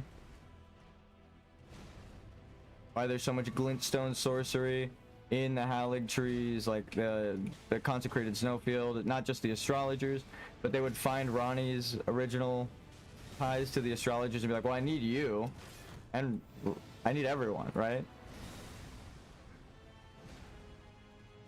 But he ends up betraying them all. So again, it's like he betrays every single person. The Black Knife assassins get sent upon Ronnie's people, right? Like again, Mikola would have had to do that. It's like, who else is controlling the Black Knife assassins?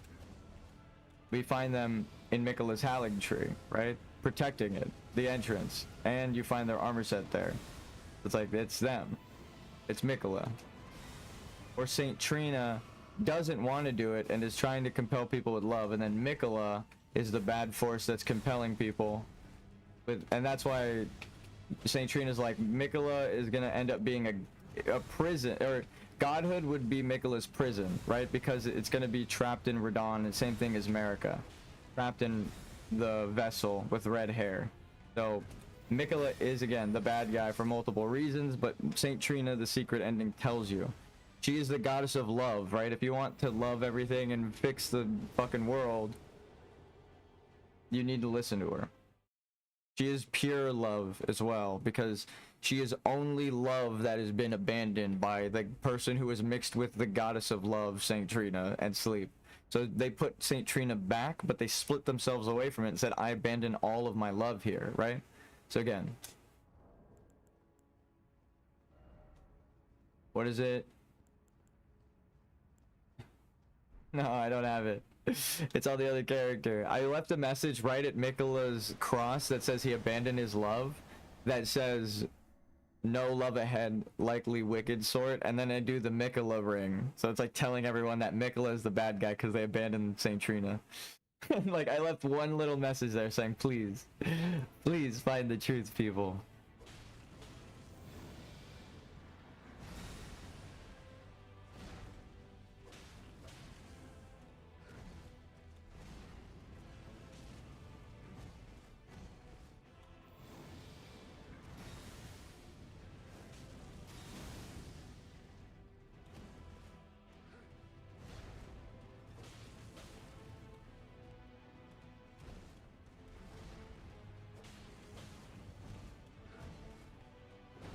The boss is even kind enough to give you a window to buff your weapon right as your buff is falling off. I'm gonna say it. It's actually kind of balanced. I just keep fucking the timing up. Now I understand why it becomes sword. I literally 20 minutes ago or like an hour ago was like, I have no idea why the fuck they become sword. Now we understand. She is the night sky, like the silver to his gold king, the red king, the silver, the white queen. So if she's the night sky, the fake night sky, right, holding back fate because that's the truth, the night sky reclaims her and just, it's time to reset the world.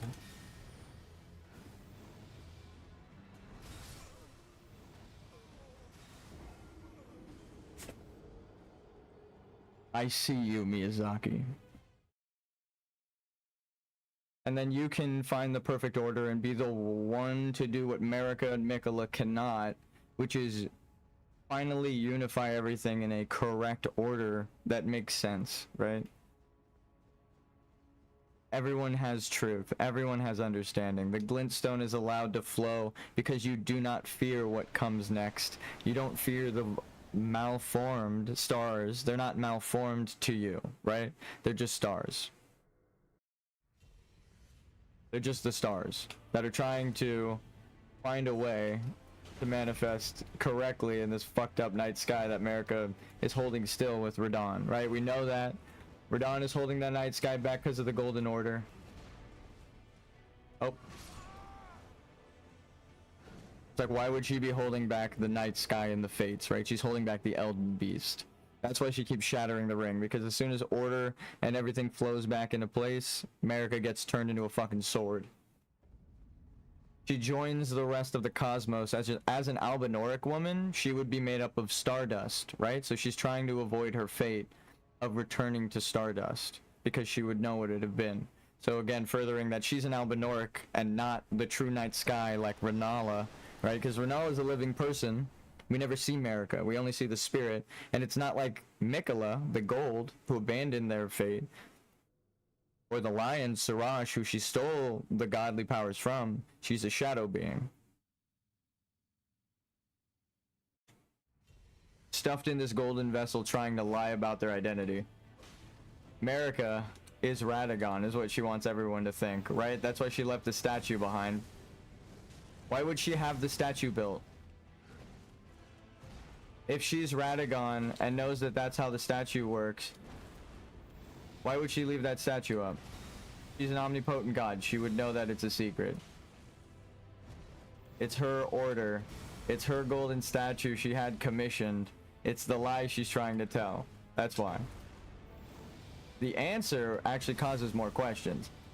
And then when he asks, why did Radagon leave Renala? What compelled him to do it? We don't know. The guy who married them doesn't know why, right? Why he left. He's like, he really loved Renala. It doesn't make sense why he left her, right? That's what the Turtle Pope's whole thing is. His questions give you answers, right? You see through the invisible wall. Like Marika is invisible right now, but not really. It's like that. Again, visual ties.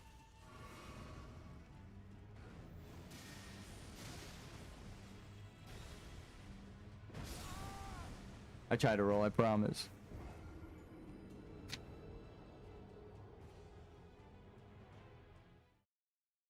I'm glad that we analyzed all this, because that means as a game designer, I'm going to be able to write something hopefully as deep. Hopefully. I mean, again, they fucking hired millions of dollars worth of writers and shit. When the credits roll, it's going to be like, all these people we attribute to Miyazaki. Like, all of their work. He might have rode off on the actual design and led the way, but like he got help from all of these people. I think that's what the story of Elden Ring is trying to tell you. You didn't make it without help if you don't do the perfect order, right? You get Bach to help you with the seamster. He's a royal seamster now. You help him, help you. Everybody helps each other. You're making a good order based on like kindness. You're not just trying to burn the world because it's bad. The world is messed up, but it doesn't deserve to die. That's what Melina literally tells you, right? The game is literally telling you that. I'm not just making that up. She says it. She's like, if you're taking the frenzied flame, I don't fuck with you. Because you're going to burn everything and you're going to prevent life from being born, right? You're going to prevent life from prospering. You're killing everything. Because you're siding with one side, like Marika did. She just sided with order and life. You're only siding with death and chaos, right? And nature, the crucible style, but minus the order, minus the life, right? You're just going to cause death, and then everything burns away, and then it all reunifies. But you can be the strong enough one to unify everything if you fight it all, and then cleanse yourself, right? You need to do everything the right way. But you have to see through the lies and analyze all this shit. I probably have like 200 hours of analyzing the lore, dying to all the bosses one at a time would probably may help you. Just gonna say, do a level 1 playthrough.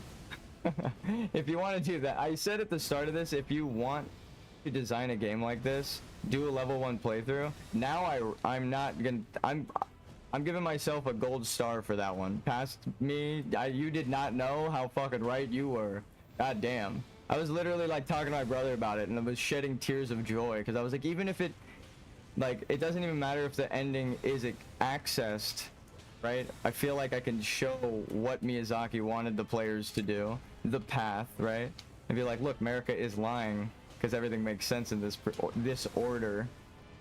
And then if you are rewarded with that voice line to tell you the truth, it's like Hayeta at the end of the quest, right? Hayeta tells you the truth of everything was one at the end.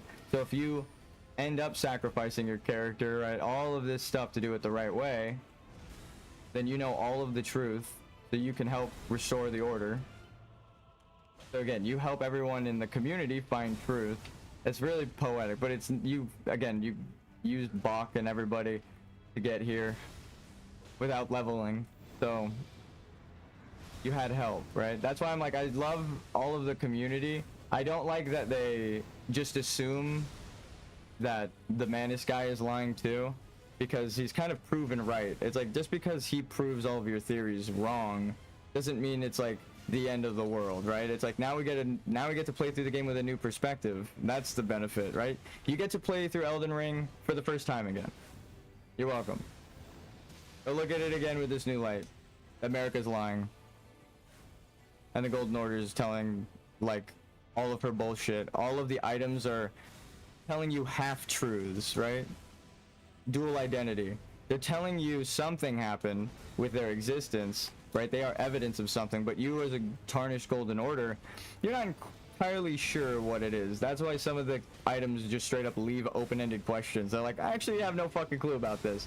Because you as a tarnished Golden Order person would have no fucking idea about some of these things, right? Until you seek the truth. And then it changes the meaning of the definite, like, changes the context of what they're saying. What they said originally leaves an open-ended question up for you to find the answer, and then when you find the answer and read it, it's telling you, yeah, you found the answer, right? It closes the loop for you because you gained the knowledge that it was trying to show you, like through the Golden Order, right? The Golden Order's constantly lying. I'm dead. I hesitated. God, this game is good. And the thing is, if they don't have that ending in the game, it leaves it open-ended forever. But if the ending is there, then someone can attain that ending. But the fact that it's in the game files is just kind of like, you're on to something, right? It doesn't matter if you access it. The fact that that is the one, it's tied to the perfect order one, and it would have been, they just didn't expect anyone to deduce it. But as a community, we could probably come together and find the answer, right? Again, there's some things, a certain quests, I'm like, do I even leave them alive? I have to like go through a moral conundrum through the perspective of my character. I'd be like, does this character need to die? Which is fucked up. Are they prepared to die, right? America, yes. And then we see when she's supposed to die, she gets claimed by the constellation monster because she's just the night sky, or Radagon is the sun, the fell flame god, the local star.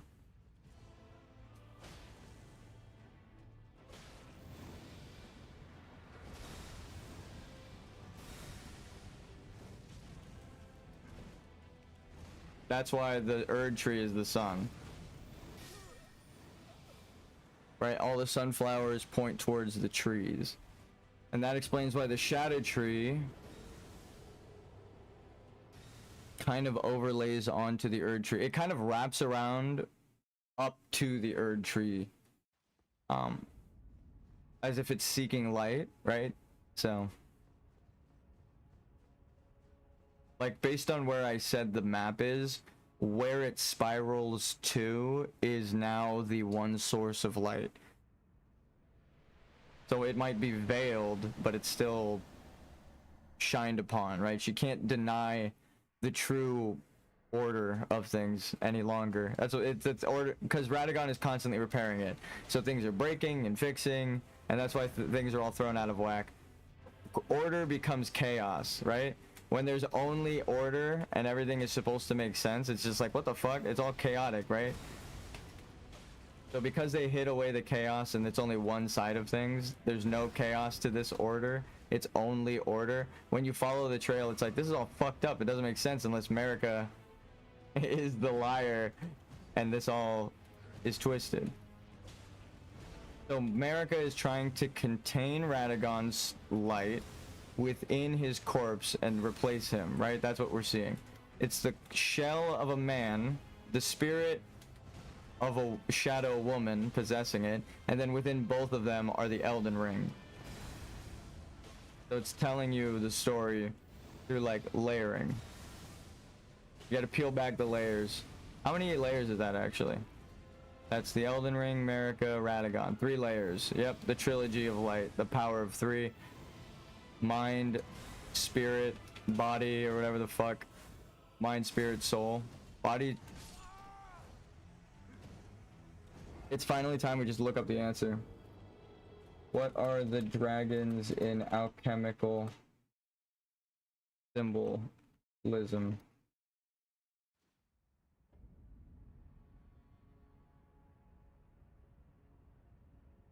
The cyclical nature of creation, destruction, and rebirth. Okay, yep. So she is destruction, he is creation, and they're holding back rebirth because they don't want the cycle to end.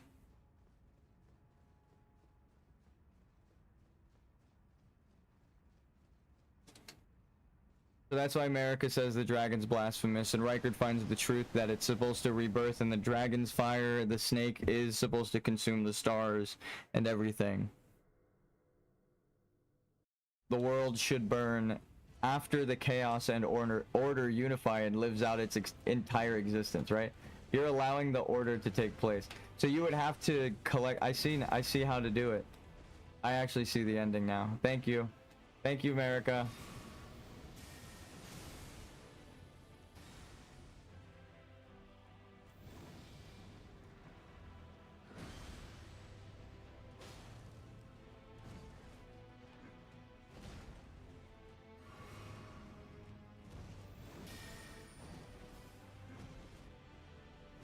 Ronnie is rebirth. Melina. No. Millicent is rebirth. Because she is Melania reborn into Millicent, and her sisters are reborn. So she's rebirth. Melina is death because she's the Glowmite Queen.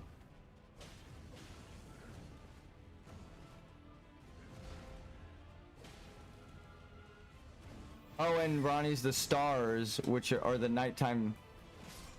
Ronnie's life. The glintstone sorceries are life, and she's of the moon that guides the glintstone sorceries. She guides life, even though she's already dead. It's actually a reversal. That's crazy. Because we know Glowmite Queen equals death, right? So if Millicent is rebirth, then that leaves only one of the people, right? Ronnie. Or Hyetta. But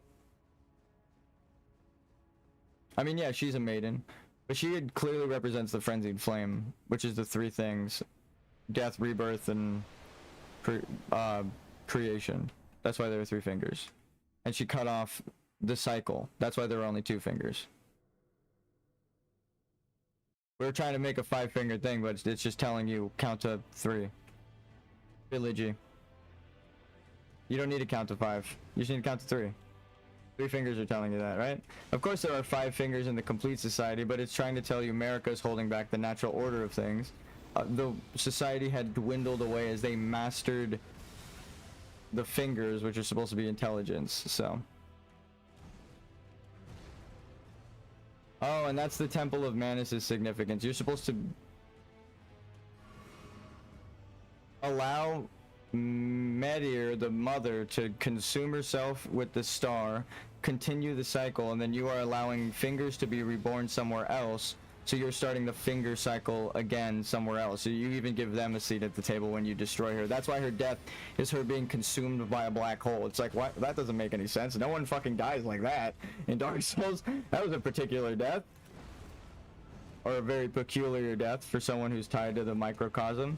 They're trying to say like the microcosm is the macrocosm. It's all a cycle, right? She's a big microcosm. That's her spell, is literally a microscopic organisms. She's a fungus. Like, goddamn. Again, you can see so many answers now, but that means you have to defeat Mater because of the way she dies or whatever. The Mother of Fingers. I was wondering if you had to let her live. Because I was like, I feel bad, but I guess that's the point. You're gonna feel bad, but what's better? Feeling like you feel bad for them, but do you want to help them? Feeling bad for them is good enough, right? For some people, but do you want to help them? Then you have to take action. That's what the game is trying to tell you. Do you want to help the fingers? Then you're gonna have to allow them to continue the cycle through the lies. Everyone is lied to. They're all broken and, you know, deceived by the Golden Order. So it's like, it's like Raya, as opposed to Corrin. Corrin of the Golden Order finds out the truth, and you can give him the Forgetful Potion, or you can allow him to live with the truth and die, right? He gives in when he can no longer deny it, right? He's trying to deny the truth, like the Golden Order. Then Raya, you give her the opportunity to live, right? You don't give her the Forgetful Potion, and she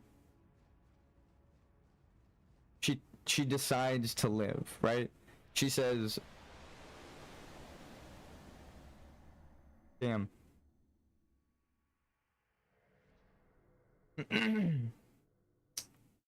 Let's lock in. Oh, she says she wants to live.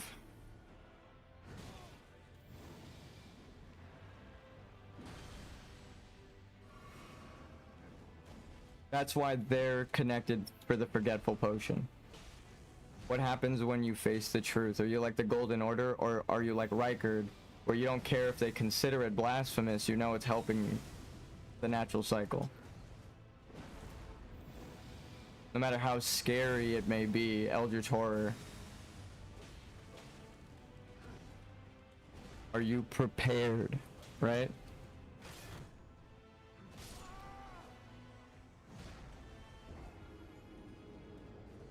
To face the truth.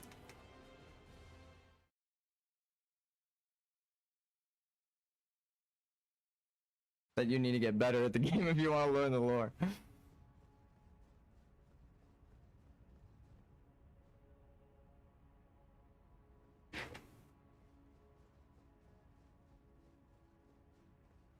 I see.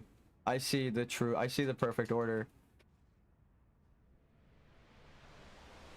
And Corrin, you would think, is one heir to the Golden Order because he's a tarnished, but he's not strong-willed enough. Nefeli is the true heir and strong enough, so Kenneth chooses her to take up Godric's castle. Because Nefeli also chooses to go on when faced with it. When you give her the truth of her ancestry, she becomes the queen of the castle through righteous combat. She's the strongest warrior. So Kenneth Haight, who sought a lord for the castle, he picks her. He's like, well, she's clearly the fucking one. She's morally the right one because she doesn't want people to suffer, but she's strong enough to fight and protect them. That's why Kenneth picks her, and that's why giving the people truth in this game is so significant to their quest. You allow them the choice. Because if you don't, you're just as bad as Mikola.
God damn it.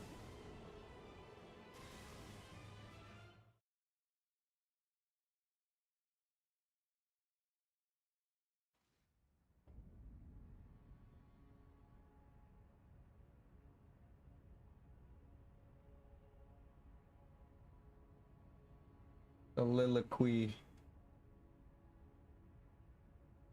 I want to get the thing up that I'm pretty sure it's based on. Because Miyazaki did read English literature. That's like his whole thing. He said it was like him deciphering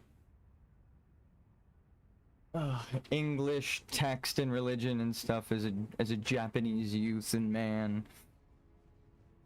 So I understand. That's why it's all Gothic Western symbolism, even though it's a Japanese game. which is why it's like triple layers of. He's trying to show you without speaking English, right? He's trying to show everyone across the world, which is the beauty of it. But they have an international translation team, right? Like they have a team for that, so they can make it that extensive, right? And I'm sure English is one of the most selling things ever, the Western market, if you want to make it free, because we have freedom of speech. So you couldn't really have a game like Elden Ring where you question religious authority in, say, Rome or China. God bless America is what Miyazaki is saying with the Western culture praise. No, I'm just kidding. We got our problems too. We got our own Americas.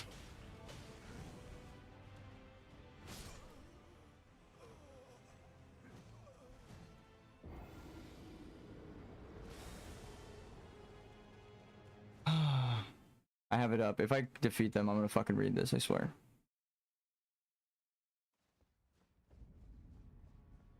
So you don't have to defeat them for the true ending. I don't, or well, you do. Yeah, I should I should rephrase that. The order of when you defeat them might not really matter, but then of course it really matters up to a point. Like they try to make it lenient so you can kind of discover it on your own terms, but also you have to be following along a perfect path, right? You have to be discovering the perfect path. So as long as you're trying to discover the perfect path, they give you the open world availability to like make some mistakes, fight bosses out of order, but then it's like the DLC, right? You can go up to a point, and then after that point,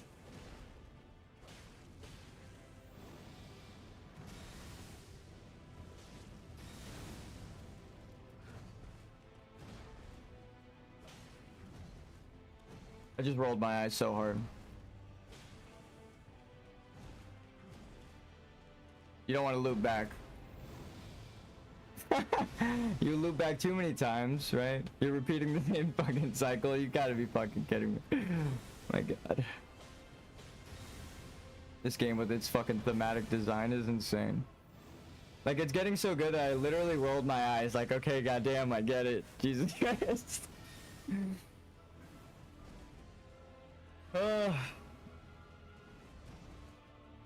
You don't want to go too far ahead, but you don't want to just keep stagnant. Because if you do someone's quests too far, right, you repeat their cycle too much, you fucking... If you keep trying to run it perfectly, you're running it stagnant. You're not trying to find multiple paths. You're not looking for the truth. So you lock yourself out. If you do it perfect, right? If you do certain, not perfect, if you overstay your welcome on certain quests. I'm laughing because I kind of proved my Siegmeyer theory right. Of like, Siegmeyer gives you multiple rewards. It's kind of like that in Elden Ring, but not as much. It like hints at a secret one. And now I'm understanding the trail.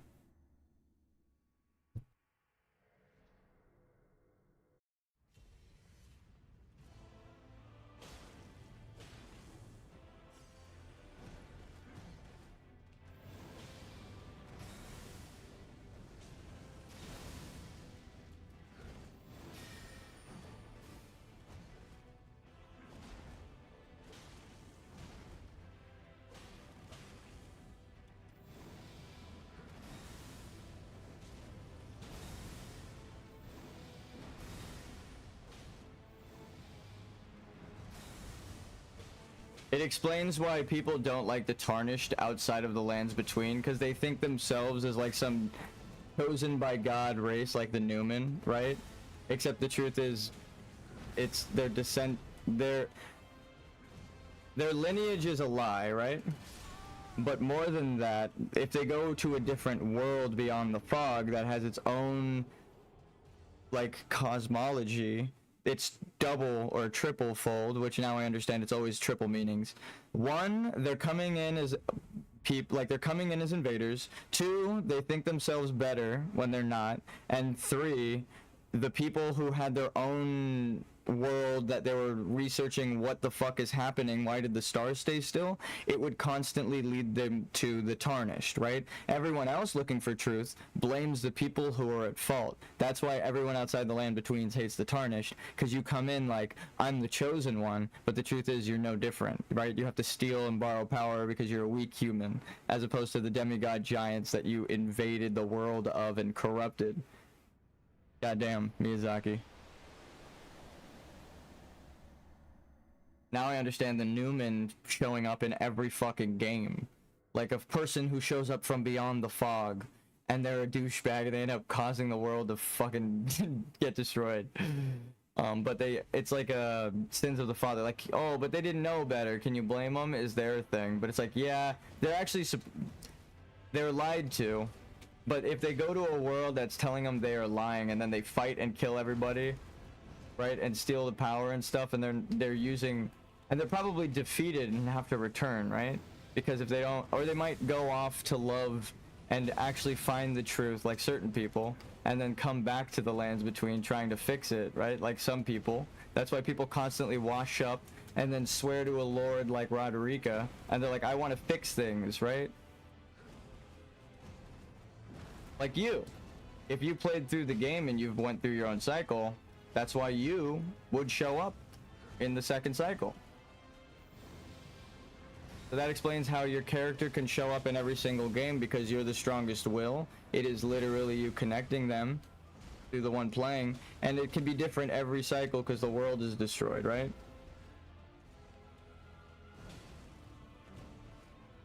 So you could get a Bloodborne.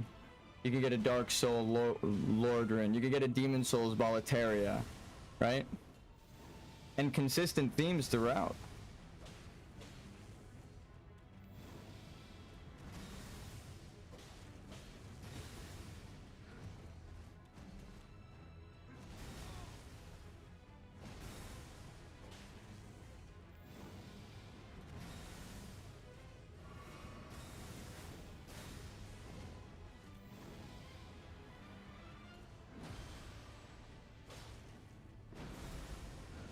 Like maidens giving their eyes for prophecies, because prophecies, they're the truth no matter what.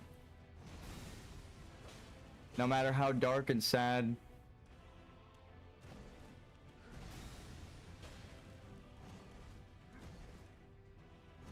If prophecies are just future sight, foresight, well, if you could see it coming like a really big swing, right? You don't even need magic. You just need the understanding and ability to act.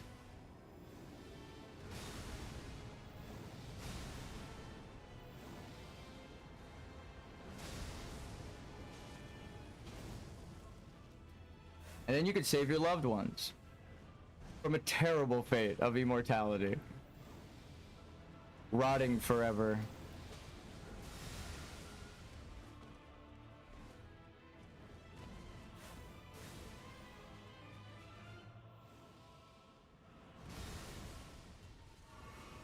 Never being born, but being a spirit, because time is frozen still by the astrologers holding back the night sky. Actually need a roll. Oh, America, you evil, evil, evil god. You don't even understand, like Ansbach said, you don't even understand the depravity of your actions. Because you're an Albinoric woman. You were brought into this world in the middle of it, and you had no understanding of the implications because your home was destroyed by a giant meteor monster.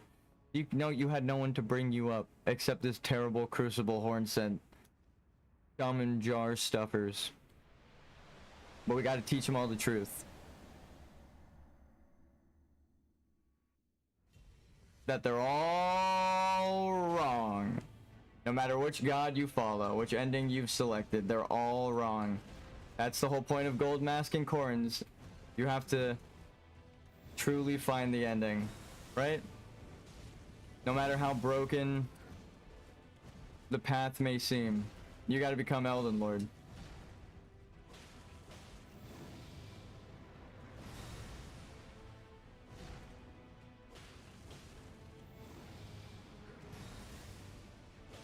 path is broken because America broke part of the ring off, the sunlight part.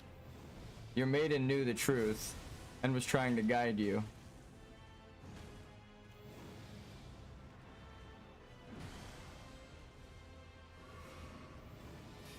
And then reborn.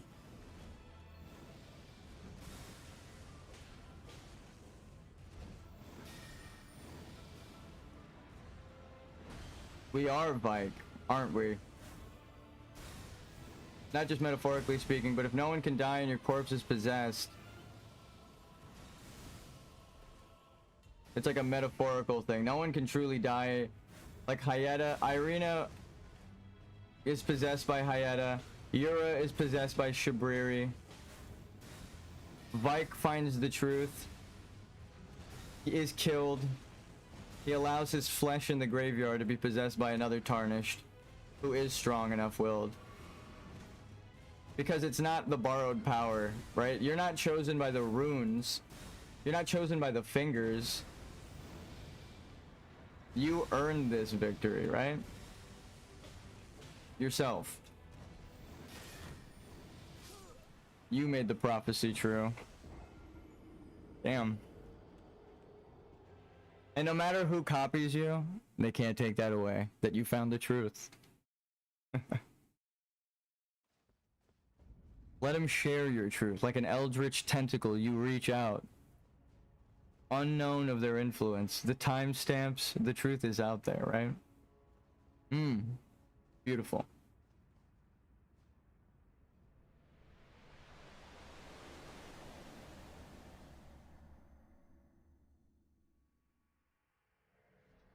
Chat's just stagnant, but it's because we've streamed like 3 times today and had a private. I want to practice. Oh no, my controller's not working. I'm pressing the skip button. Unplug already? No. I'm doing all this with a fucking broken controller. You can do it, okay? You have a working controller? You have a fucking brain? You could do it.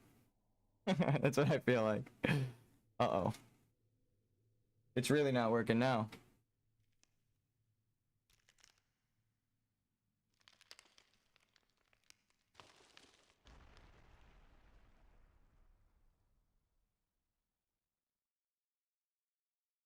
Oh, okay, thank God I unplugged it and plugged it back in and it worked.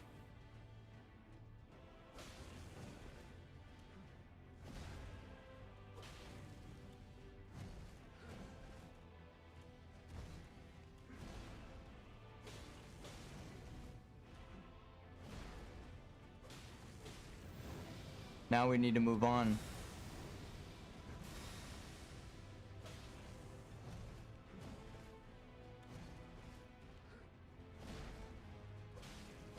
We sought to be complete as Radagon, the Lord before us.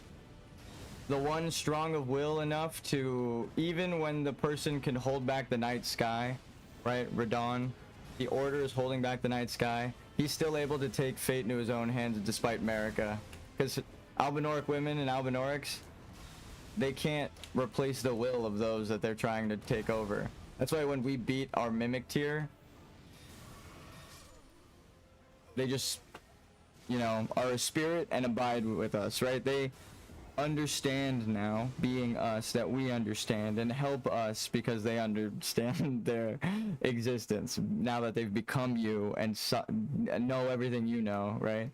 Like, oh shit, that's what happened, right? It changes the context of the fight of your Mimic tier becoming a spirit and joining you, right? She becomes her natural spirit form, but her business of becoming a lord isn't done because she's like, you're gonna definitely become lord. You beat me. And everyone knows that it's ritualistic combat that everyone respects in this society. Originally, of the Mimic tier at least.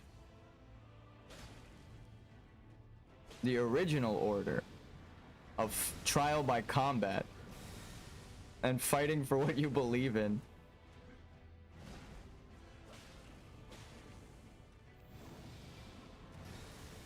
Do you just believe really hard, or do you fight for what you believe in, right?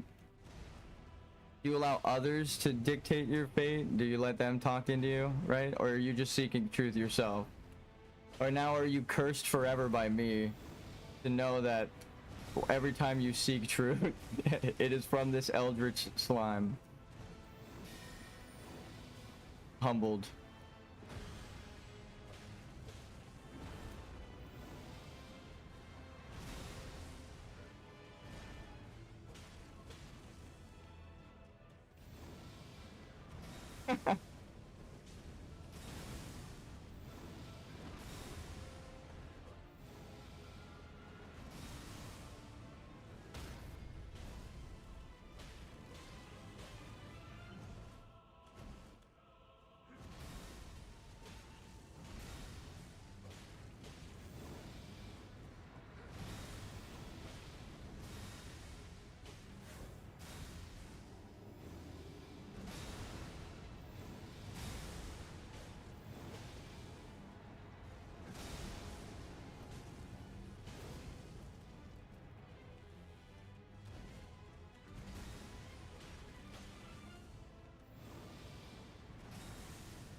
That's the rare one.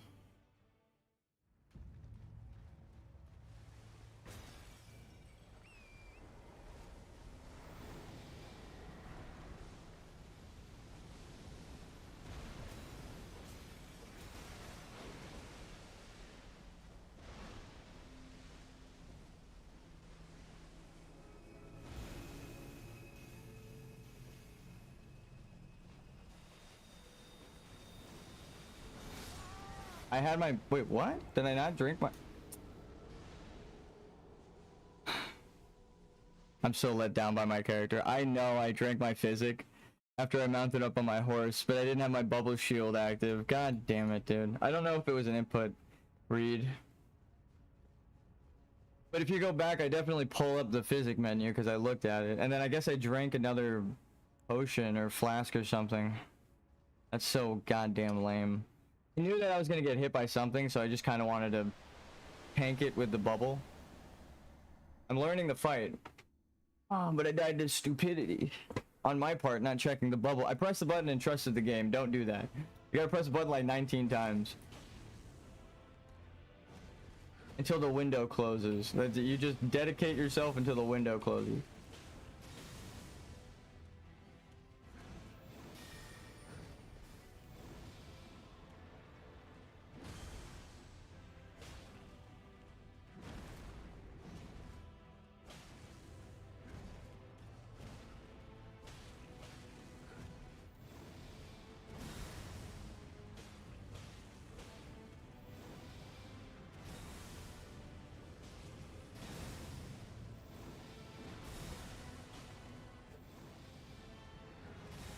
That camera angle though, you're going off pure timing there. I didn't see a single fucking frame of his animation.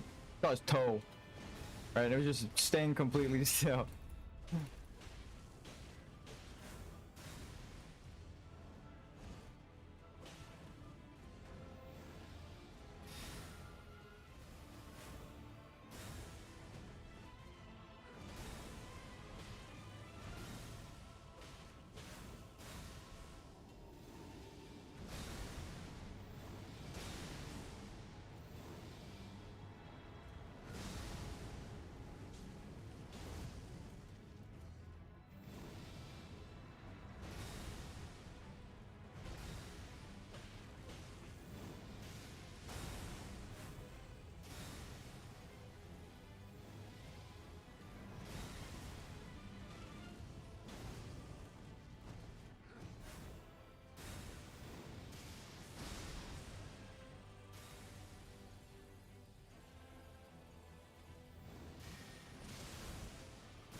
What color do you get this time? Blue for the night sky. That's my favorite color.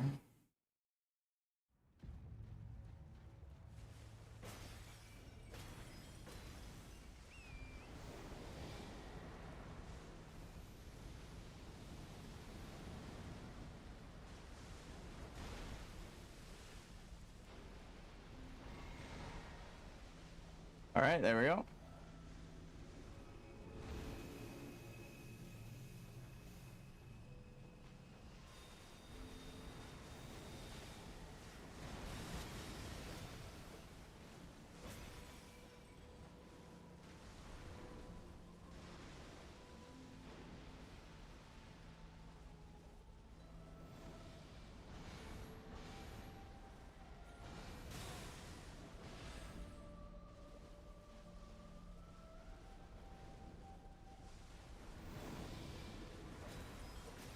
No.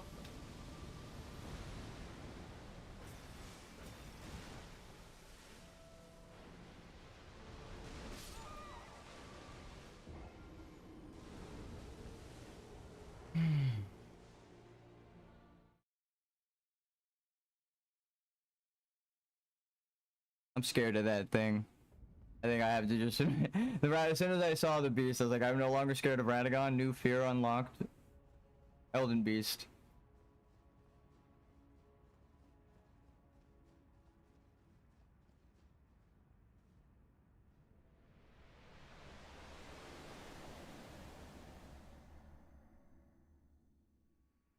And the 1,000 natural shocks that flesh is heir to. That's the part I keep forgetting that ends up being like the exact fucking theme of the game.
No, my god, the fucking guard. The fucking guard. I'll be right back. I'm gonna get some water. I just ran out.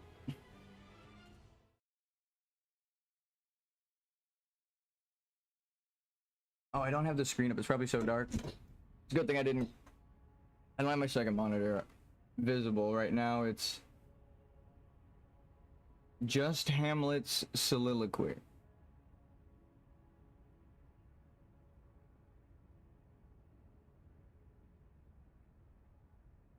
Alright, I'll be right back.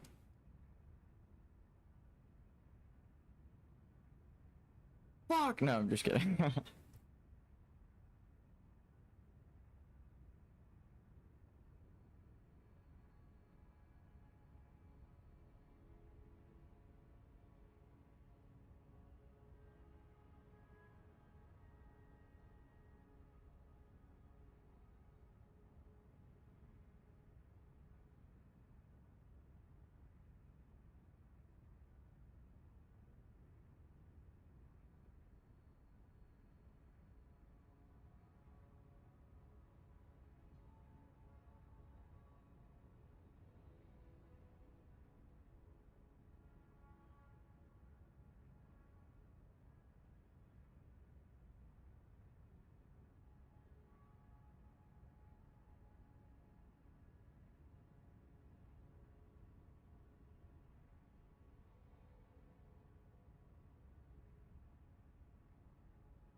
Okay.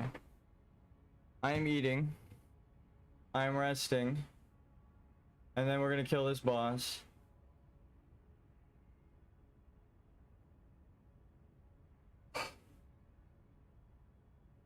Take care of yourself, please.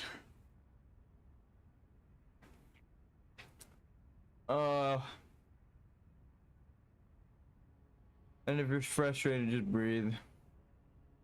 You fucking pussy. No, I'm just gonna.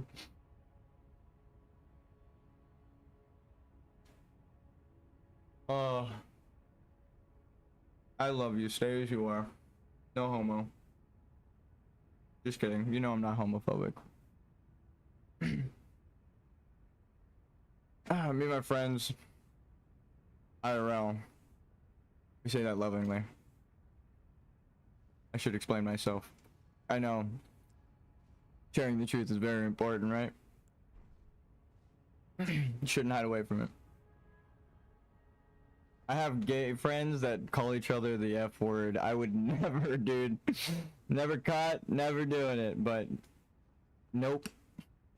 But they, I mean, hey, it's like taking it back, right? They're empowering themselves by, it's like the opposite of omen, right? They're taking it back. They're making it their word. It's like they're genuinely making it their own. And I love that for them. I love those people. Shout out. Actually, they made the music for one of my games. They're the bomb. I constantly like them post and send memes when I can. You know you made it to the friends list and loved ones list when you get memes sent to you on Instagram, right? When you're sending back and forth memes without saying anything. That's true love. Alright, I'm gonna get more water because I guess I left it out there. I'll be right back. Fucking kill this guy in a second.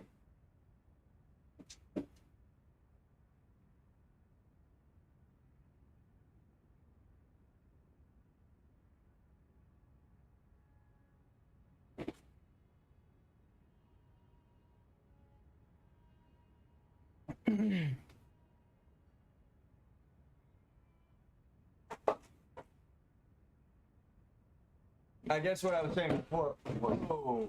That was just a Febreze can.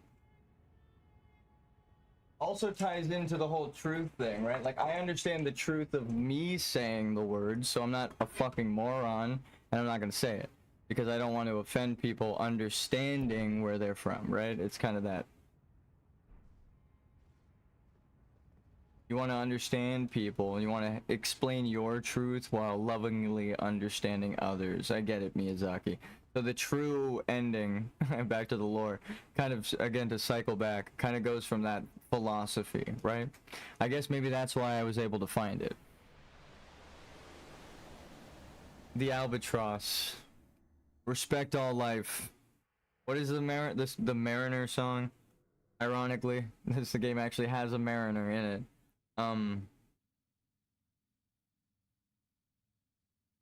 Fuck. It's a Metallica song too. Oh my god. Rhyme of the Ancient Mariner. Fitting that I quote that in a game with ancient mariners, actually. Do.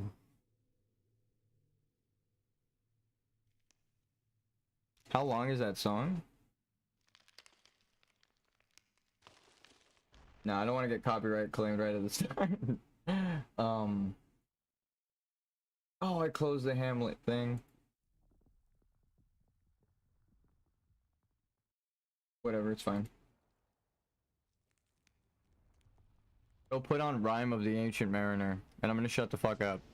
Mute my stream, but watch it, and then put on Rhyme of the Ancient Mariner. Is it Metallica? My brain is focused completely on this. Rhyme of the Ancient Mariner. Iron Maiden, I'm a fake fan. No, that's a 1984. I wasn't even born. So forgive me for not knowing. I wasn't even born yet when that shit came out. I was a little young. As in, not even fucking conceived yet. Not even a glisten in the Elden Ring. Right? Fate hadn't even... My stars hadn't even fucking manifested yet. My Stardust was only just recently born.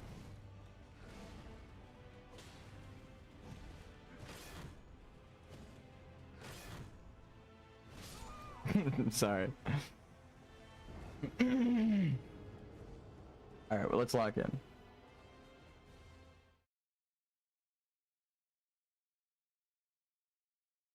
The younger Stardust is frozen in time as well. That is kind of the story. Oh, that's the whole, like, the Amber Stars. If you... It makes sense, like, physically, too. Like, in the game. If your children are born into runes, runes are the amber of the stars, really, because it's all connected to the star.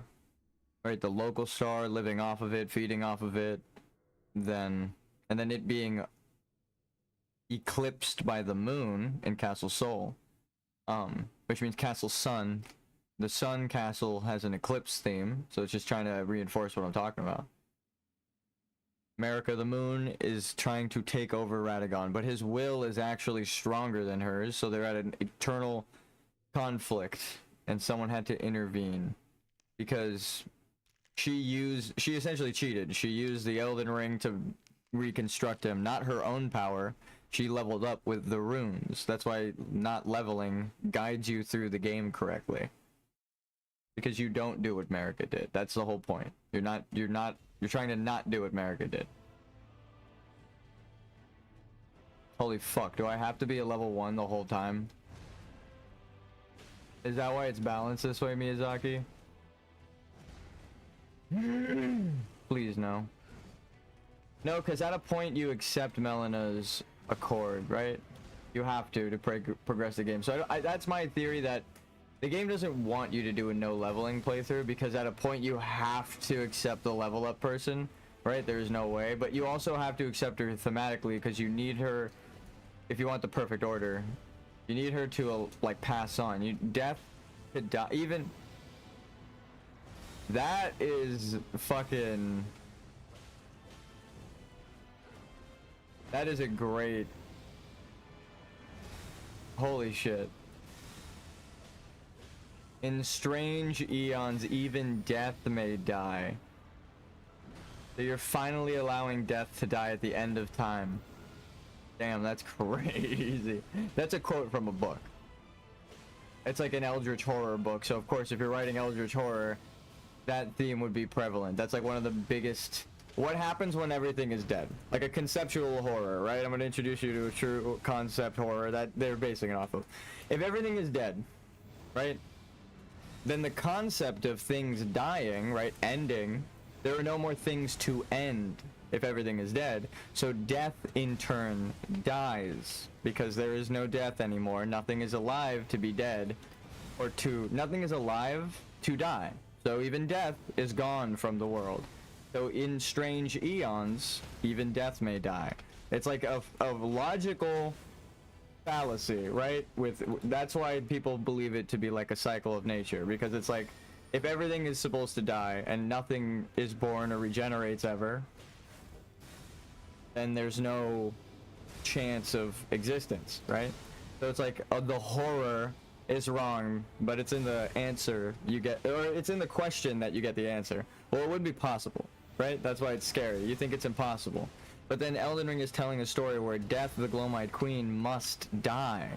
That's why you have to allow her to pass on, because she already physically died. She says she's burned and bodiless. It doesn't get more dead than that, right? You're dead. You're dead. You're bodiless? You got burned until you're no body, which again is Mesmer's... That's the whole Mesmer's troop symbolism. It's trying to show you, when you burn people, their essence goes back to the stars. That's why the grace, or there was like a crucible in like every camp, and they're burning the dead, like Melina did, right? I risked it. I didn't even see his health. That's on me. Melina sacrifices herself in the crucible. Mesmer's troops has a bunch of crucibles filled with ashes, and like that right there in the picture. What the fuck? It's like someone's watching me and giving me the loading screens as I'm talking about them. Am I crazy? It's like every time I mention something, it pops up. It's, I wish I could coordinate the loading screens, but that happened like fucking... Every time I take note of what the loading screen is, I'm like, oh, right there, look at the screen. Leaves your eyes. Quick, before it goes away. Not in the blinding light. Don't look at the light, right? Don't look at the grace. Don't look at the light. Don't look at America. Don't blind yourself in the light. You gotta look elsewhere. In the dim light, in the moon, guided by the stars that you can see, right? That your eyes are allowed to see. Your mortal eyes are allowed to see. Like our ancestors before us, right? The Newman of this world. No, but we don't have like a magical ancestor. That would be cool as fuck. And if so, then I guess I'm the prophetic one, right? Because I just found the truth. That's the whole thing. So. Oops. The prophecies foretold, literally in game, about someone like me. Coming along and seeing through America's lies. A lot of people have come before me and seen them, like a Vike. But it was the death of my maiden that finally led me to the truth. To do what Vike could not, and cleanse myself of the frenzied flame for a reason. So that is why you have to do it in the perfect order. You can't just cleanse yourself of the frenzied flame. You have to do it all in the perfect order.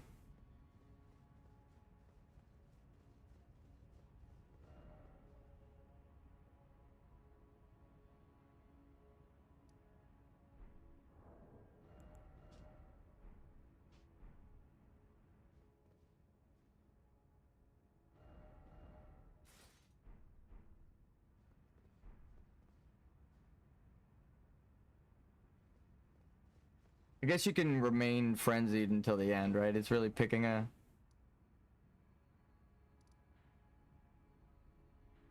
So that's why you can't reverse it.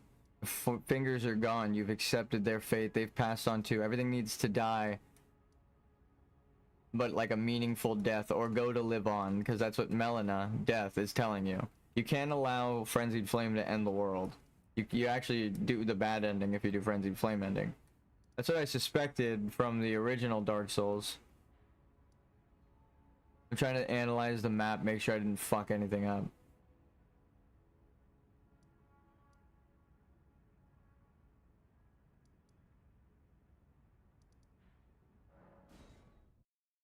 So Selen would have to die. Listen, Selen, listen. You're one of my favorite NPCs, okay? You taught me the secrets of this place. I wouldn't have known any of what I'm talking about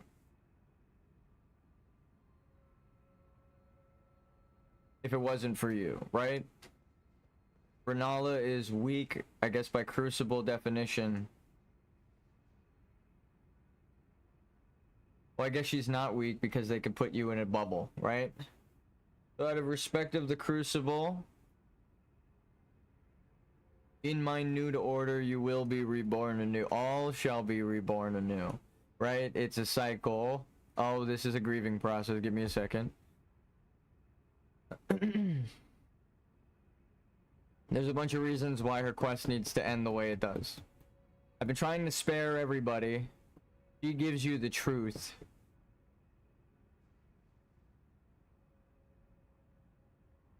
But all the other maidens had to die. Not by me killing them brutally, but by progressing their quest naturally until their true death, right? We took her primeval glintstone out. We know she's a puppet.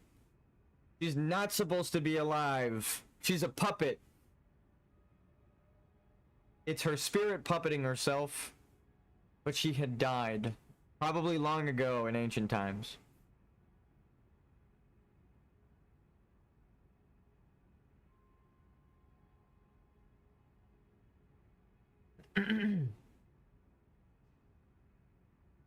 And someone pointed out that the Graven Witch, or the grave schools of mages, right?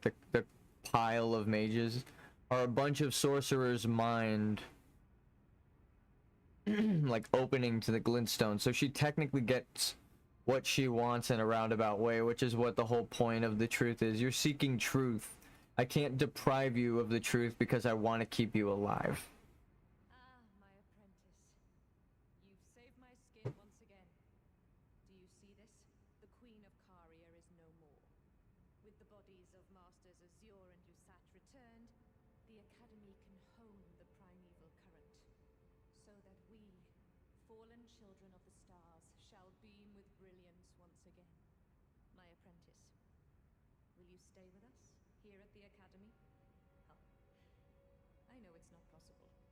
You have your own calling, to be the next Elden Lord. But do think of me, of your teacher. On the eve of your crowning, you will always be my darling pupil. Rest assured that no, the entire Academy will swear allegiance to the new monarch, my apprentice. Become Elden Lord.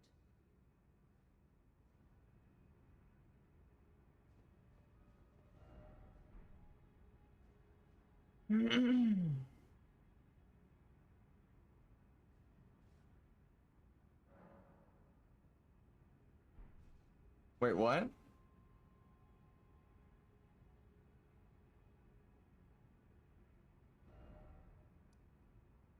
Why isn't Renala back? She's supposed to be dead. Did we the fuck?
I don't like that. Respec? No. I'm going to listen to Selen. If we talk to her, we get an item, but she dies. That's what I was saying with Siegmeyer. He is expecting... Miyazaki read me like a book. He knows that I want to talk to her. But she told me to become Elden Lord.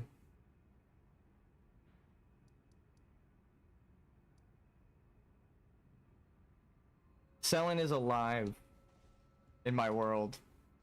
One more try? Selen is alive. She's supposed to be turning into Renala right now.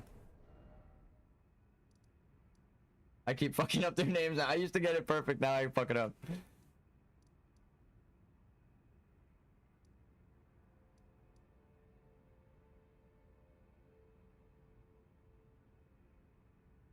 I need not an item to trust you, because I know the truth. Ronnie is the glintstone maiden that needs to perish. She's already guided me to the godly power. I don't need you to die. I already went through a whole fucking grieving process. But then you offered me an item and I refuse. It's exactly what I said needs to happen. Certain people can be left 90% done with their quest, and if you talk to them one last time, they give you an item, but then they die. Do you value life? That's what this quest is. I didn't expect it to give me an item until after she turned into a glintstone. That changes the entire perspective of this quest.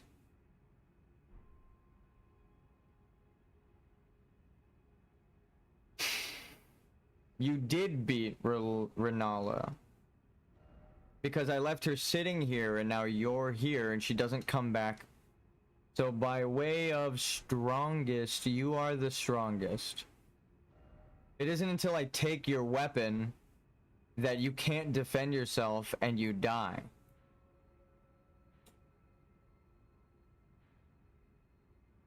So if I leave her, she keeps her weapon and lives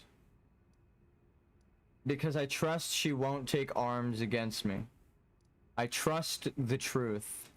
The path may be broken and uncertain, but become Elden Lord. That's one of the you can always reverse it by just going and talking to her. So like Blythe and like Iggy, right?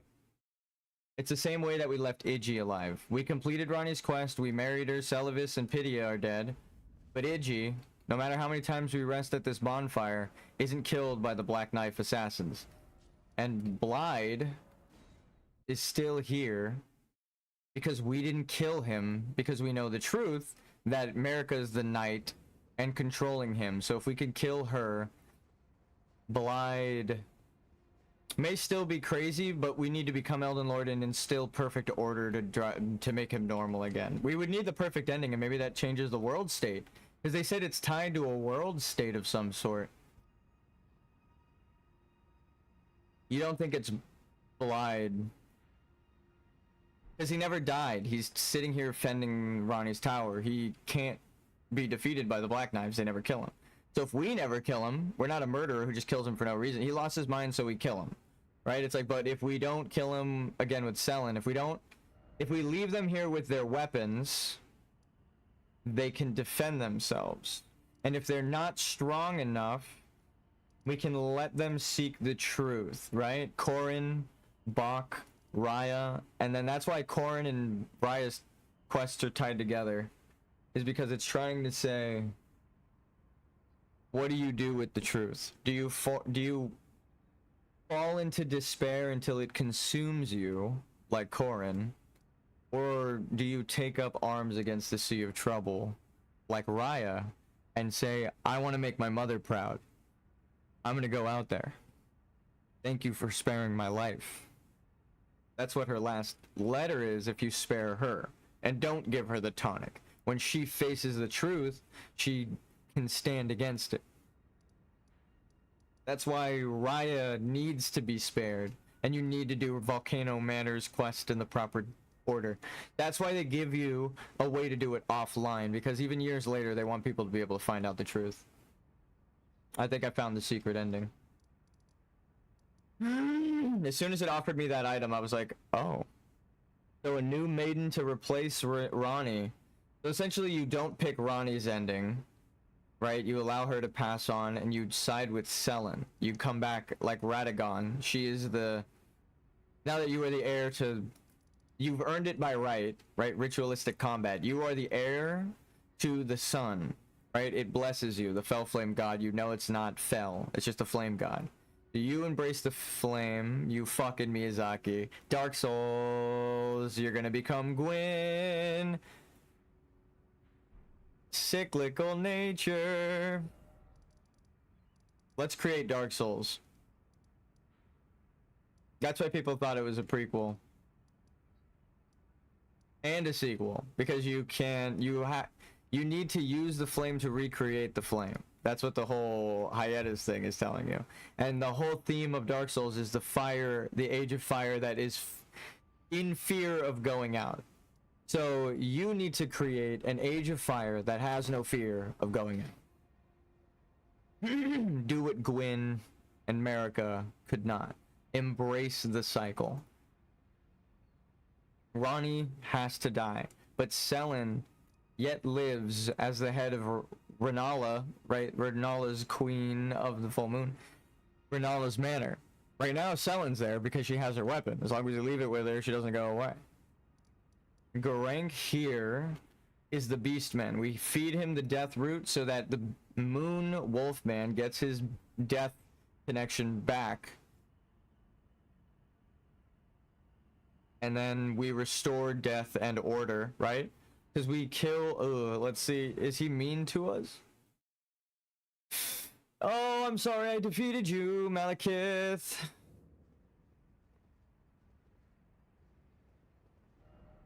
Say less. So that explains why Garank isn't mad at you for defeating him. He doesn't know what you're going to do with it, so he can't judge yet. Or he knows what you're going to do with it, and he's fine with it. Because now you control the rune. Let's see, does he attack me? This is the bravery test.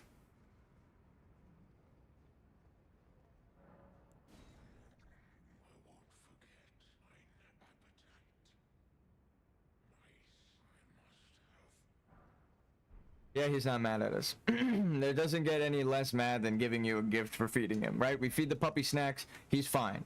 So, we spare the puppy, because they were born in this age and they haven't died. Because we know from the other guy, if the wolves die, they just die for good. Because their grace was stolen, the beastmen. So that's why your puppy can't die. Are you willing to kill your dog for no reason? That's essentially what it's asking. You don't have to kill blind, you know?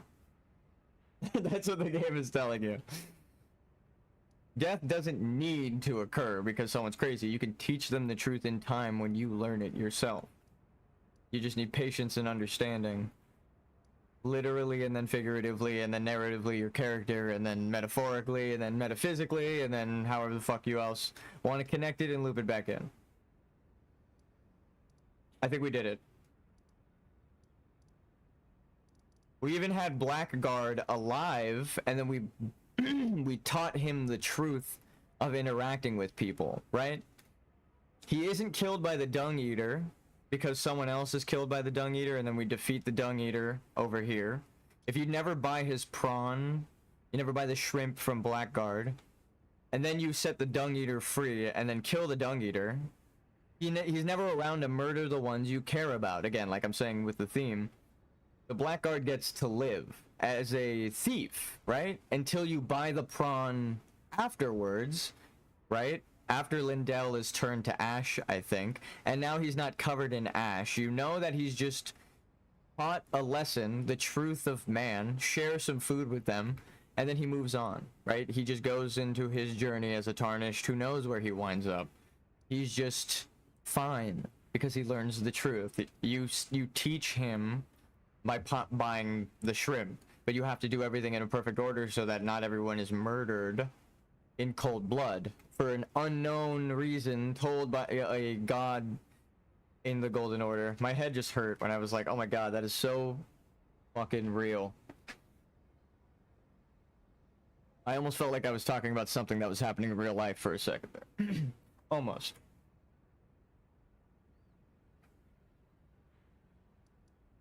Humans killing each other for gods? I couldn't find that on the planet.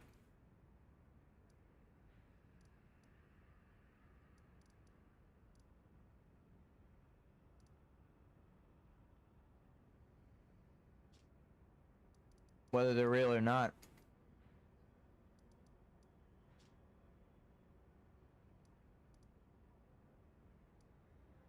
I think I literally needed to do that before I killed her.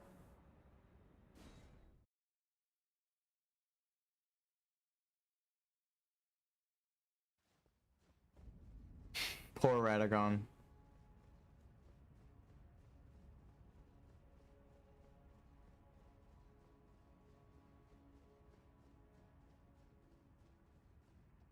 Yeah, well, he was also the fire giant leader, in my theory, that, like, tortured Marika. Now he doesn't deserve it, right? He's remade, but she's torturing him still. Because the cycle won't end. Remember, Radagon's up there, too.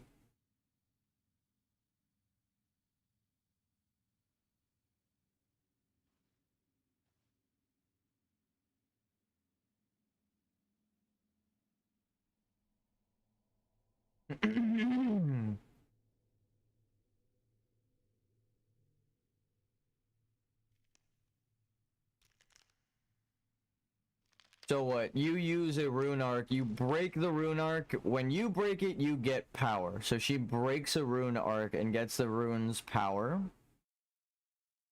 And then she becomes Radagon from the golden rune. And then she repeats the cycle. She breaks it. That's why she's breaking the Elden Ring. Because she's crucified right there. She's breaking it and crucifying herself and then allowing her... She's created her own cycle within the Erd Tree to sustain it in this corrupted, fucked up form. So she crucifies herself, and then when the rune breaks, she becomes Radagon. He repairs it because she's controlling him, and then she hangs herself back up, and then she falls down because the rune, it breaks. Like, it breaks over time by the weight of her. It's like she created it with her own body, again, thematically, a natural cycle to keep her order in place. That is what we're seeing, and that's why we have to fight to stop her.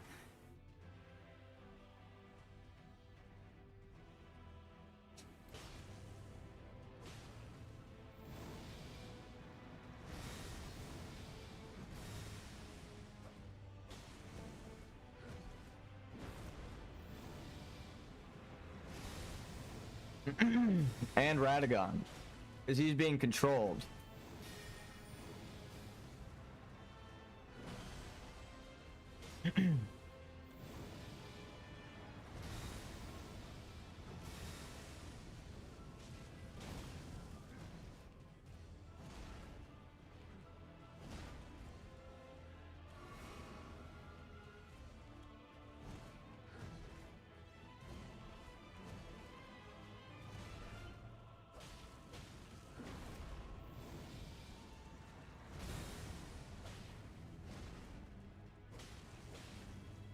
It really all does fall into place. Like, I wish I could just be like, oh, I'm so smart for solving it. But I'm like, it's just fucking shown to you throughout the game, and no one has pieced it together because of the text is lying to you, which is the whole, a quest tells you that, but you have to understand that.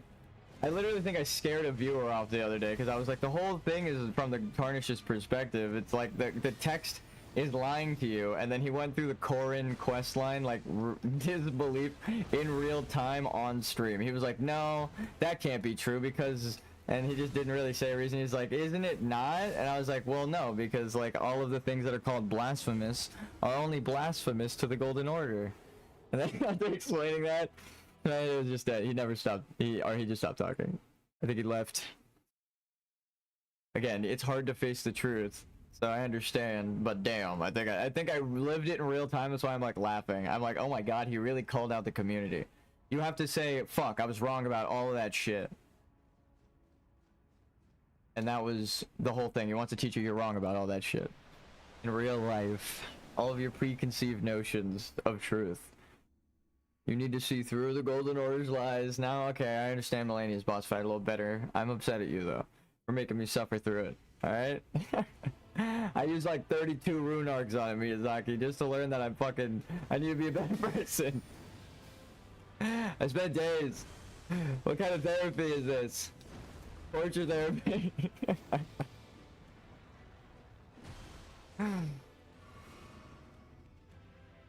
You have to fight your demons, but you have to physically fight your demons. You're gonna sweat. You're gonna cry. Your arms are gonna hurt. And then when you're done with it, you're gonna be like, yes! Die, you fucking bastard!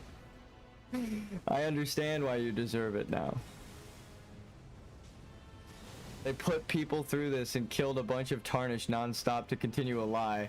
They did all this nonsense. Imagine all the people they put through this ass whooping. Millions. How many copies were sold? 26 million? I don't know, 40% got the fucking achievement. There's like 10 million people who are probably on their third monitor. What the fuck? I understand. But I've been built different over 16 years of getting my ass kicked by Miyazaki. He's an old friend at this point. I recognize him well. I remember when it wasn't a big team on Demon's Souls, and then I know the difference between the remake because I watch people play through it, and I'm like, that's different. Like, you just see it. They're like, damn, the timing looks a little different, looks smoother, and you know, it's like they made it more like Dark Souls. They've honed in the timing a little bit, but it's someone else that made it. So again, it's like they made it a little more like Dark Souls in the remake because they just trusted Miyazaki's design, and you can't really fuck up Demon's Souls. It's really good. But the people who really like Demon's Souls, who've played the remake, they're upset with the changes, but I think it's cool because they added like lore additions that I think no one is upset at. They're like, dude, they added like secrets into the game that you have to like go through doors that didn't exist before. Like they were just like non-existent paths. They just completed their game finally. So there's armor at the end of the path that gives you story context for like one of the knight's armor sets, right? In the remake. And if someone is taught like, oh, this is the story because you're gonna remake Demon Souls, I need to teach it to you so you can, you know, reinforce the themes, then they probably realize like, oh, this armor set like ties it all together, right? So they just included it in the remake, and I respect the fuck out of them for that. Because again, everyone that's played it, I know likes that shit. I've never heard anything bad about the additional content that you get just because they care about the game. Like, yeah, duh, no one's gonna complain about that shit. That's why I'm like, dude, if there is a secret ending, it almost doesn't matter because it's so well put together.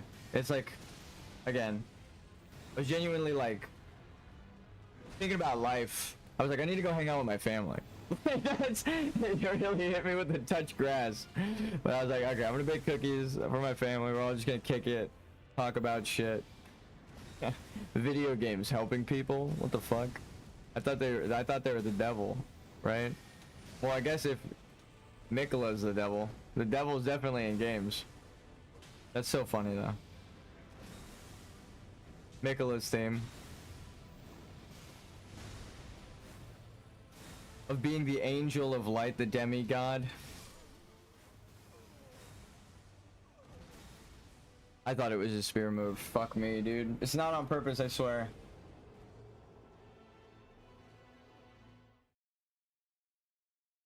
Miquella's light? Isn't that his move? Paved to hell, whatever. Road intentions. No. The road to hell is paved with good intentions. I've said it right like a million times. I think I've messed it up a couple of times. Like, I don't actually remember certain quotes, so I'll just say, like, I don't remember the quote. But I do remember that one. I have said it a couple times. But again, it's like, it doesn't matter which way you say it. It all moves back in on itself. You actually understood what the fuck I was talking about. Because you're smart. Humans are crazy like that. We have brains that patterns are recognized by.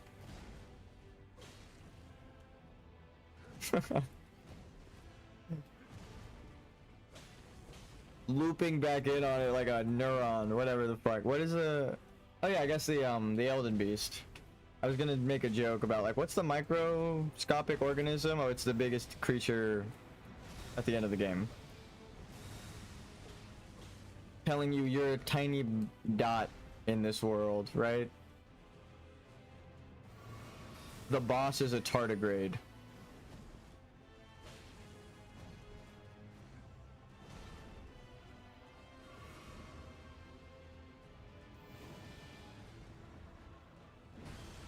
The essence of space. The only thing that we think we've found that could survive in the vacuum of space. Right? I say found. A tardigrade. A microorganism. So that explains the whole stars connected to the microorganism. If he's basing it off science and stuff, it's like, that's the perfect tie-in to loop how big we feel and how small we feel at the same time. Make a giant boss at the end that is a microscopic organism.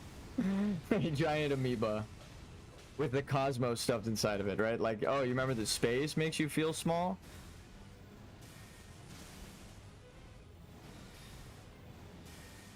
What about a small thing with the entirety of space stuffed inside of it, right? That kind of cosmic horror. Damn. I should have rolled again. Yeah, they do it really well.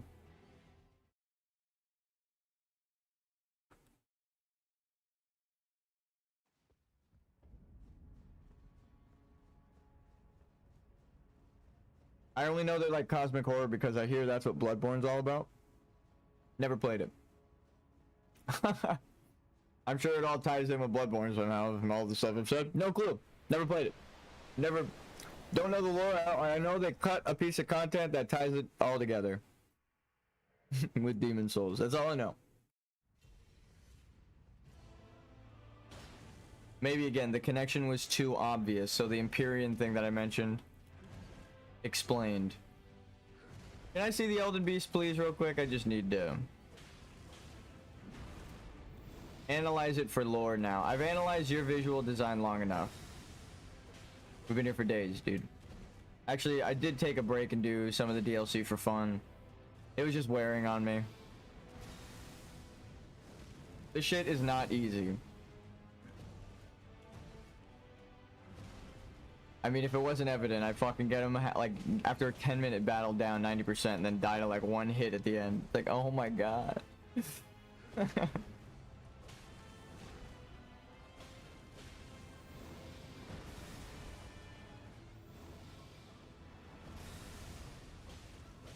Now all of those times I've screamed fuck make sense.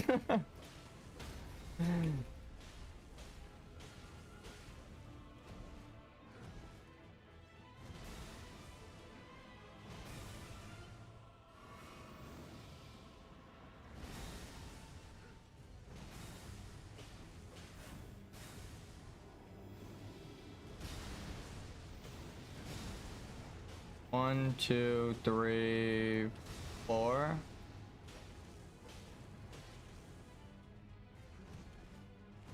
Yeah, I should have hit him with the special. That only did 600.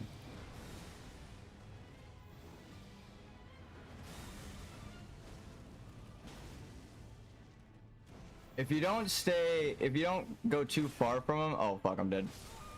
You don't go too far from him, he doesn't do the crazy range splash dash jump in the air move, which is like the hardest thing to dodge. So I actually would advise just staying really close to him, because then you don't have to jump over things. You just jump to his left or right and you kind of dodge the whole explosion.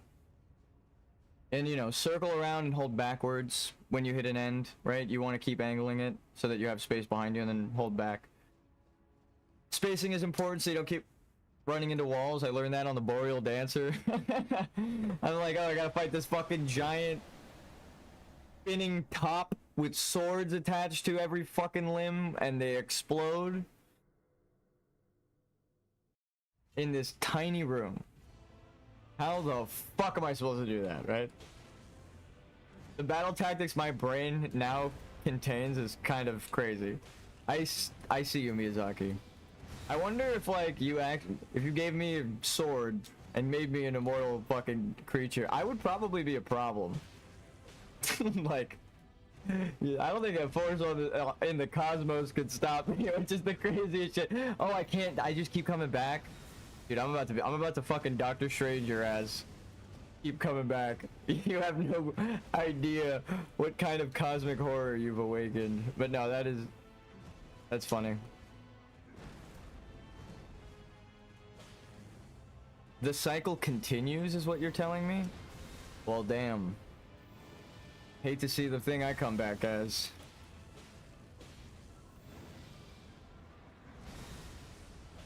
A snail. A slime, hopefully. And then after being humbled, then maybe give me a god. If not, Lord is cool. I'll accept titles. King Consort. Sounds nice. Doesn't sound like a bad deal for Immortal. Allow the goddess to thrive, right? Just be the king consort.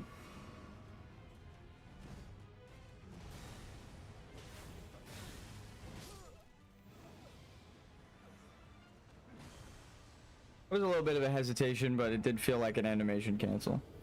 I fucked up there. Up. I dropped some food.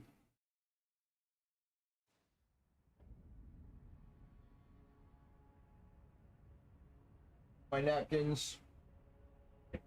Always bring like a little bit of napkins in when you eat food, so that if you get spill, you can fucking clean up.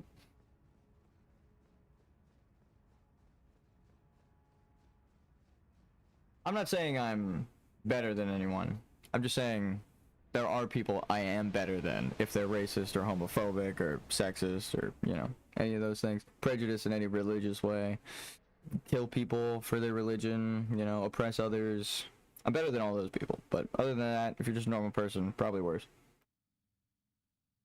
I mean, just listen to how obnoxious I am, right? Let's kill God.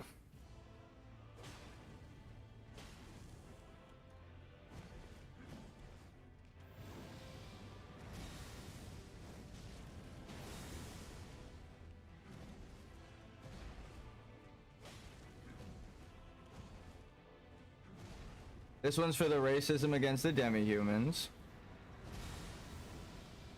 This one's for racism against the dragons. This one for the giants. They get a big combo, 3 hits. Right? You gotta do the kids. Mikola, Melania, right? Radon. Double hit for Moog and Margit. Morgott, sorry. Can't forget the hidden ones, because that's the point. So, Mesmer, Melina, right? I don't know if I said Rykard, but saying him twice feels appropriate with all of the bonus limbs he has. And the multi-headed dragon symbolism of the Crucible Placidus Axis Society.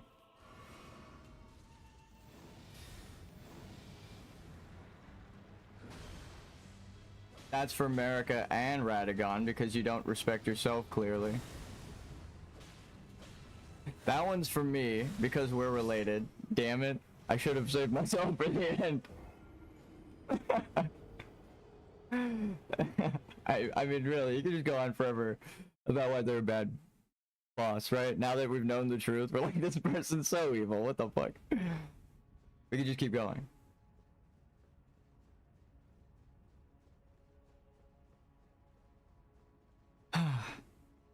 Is the sheep preaching hate if it says I won't let the wolf eat me anymore?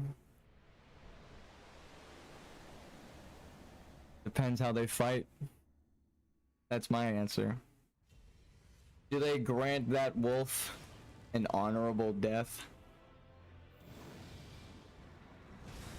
Oh, to be the sheep that rises against the wolf.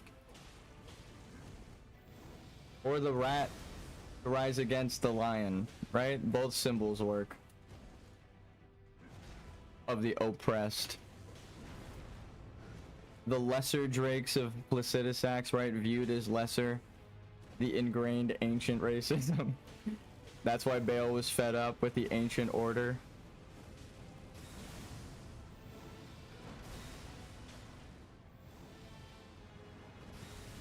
Being viewed as lesser, they started devouring the hearts of dragons, right? Dragon communion. So a giant demigod was eaten by the serpent, but you are what you eat, so they became a dragon man, right? That's why they're more man than dragon. That's why everyone says that ancient dragons look like dogs, because they are more beast, right? That's the point. Everything that's not an ancient dragon is of Bale's kin, and they said he ate an ancient demigod. So if you like Rykard, a snake ate a man. Man snakes, man dragons. We see the ancient dragon men, so they were ancient dragon men, right? That's a boss in the game, in the DLC by Bale. But again, just connecting it all. It's not even creating anything. You just take the threads that are already there and connect them back to Radagon. There, I found a way to phrase it. That's why his symbol is the golden needle that you give to Bach. You allow him a seat at your table. The demi-humans that are actually heir to gold, right? You give them their lineage back.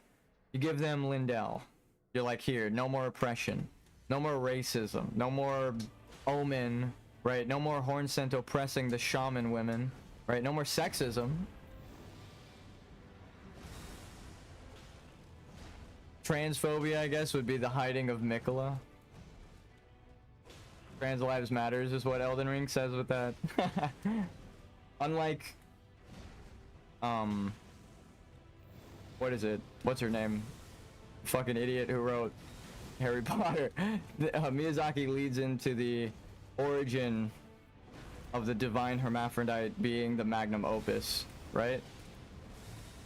If it's the magnum opus, that means it's like the divine So you would need to be Ronnie guiding you.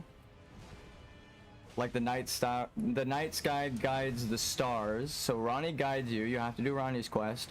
But you don't marry her because you don't want only the night sky. You don't want only the stars to be the one. Because then it's just, again, the same thing as Marika, but she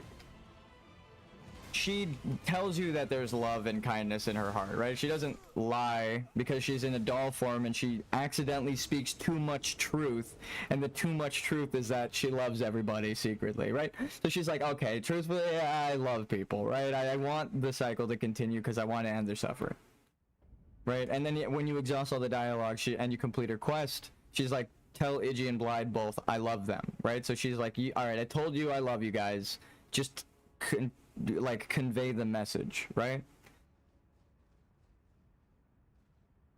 I guess, damn, we need... Blythe knows because it drove him crazy, like Ronnie, she can't abandon me, but again, like you give them the truth when you don't pick her order. You could just grant the truth to everybody. You know the truth, so you allow them to sit and think about things, and then you come back with the power to defeat gods. You've trained, right? You've finished your training arc. Get it? Arc. And now no one can stand against you. You could just share the truth with everybody, and it doesn't matter if they're mad or if they're like selling and they are aligned with you, right? I think AG, though, breaks my heart to say, I think he has to die as well. I think you tell him, or well, let me see if there's like, does he give me an item? Because if he gives me an item that he can use to defend himself against the Black Knives, when I talk to him, then he too needs to be kept alive, actually. But I don't know if there's an item. That's what I'll say. We found a way that we keep him alive up to the point. I just need to check now before we set the world triggers and flag the true ending with the perfect order. So it's like we found the path. It might be broken, but we found it.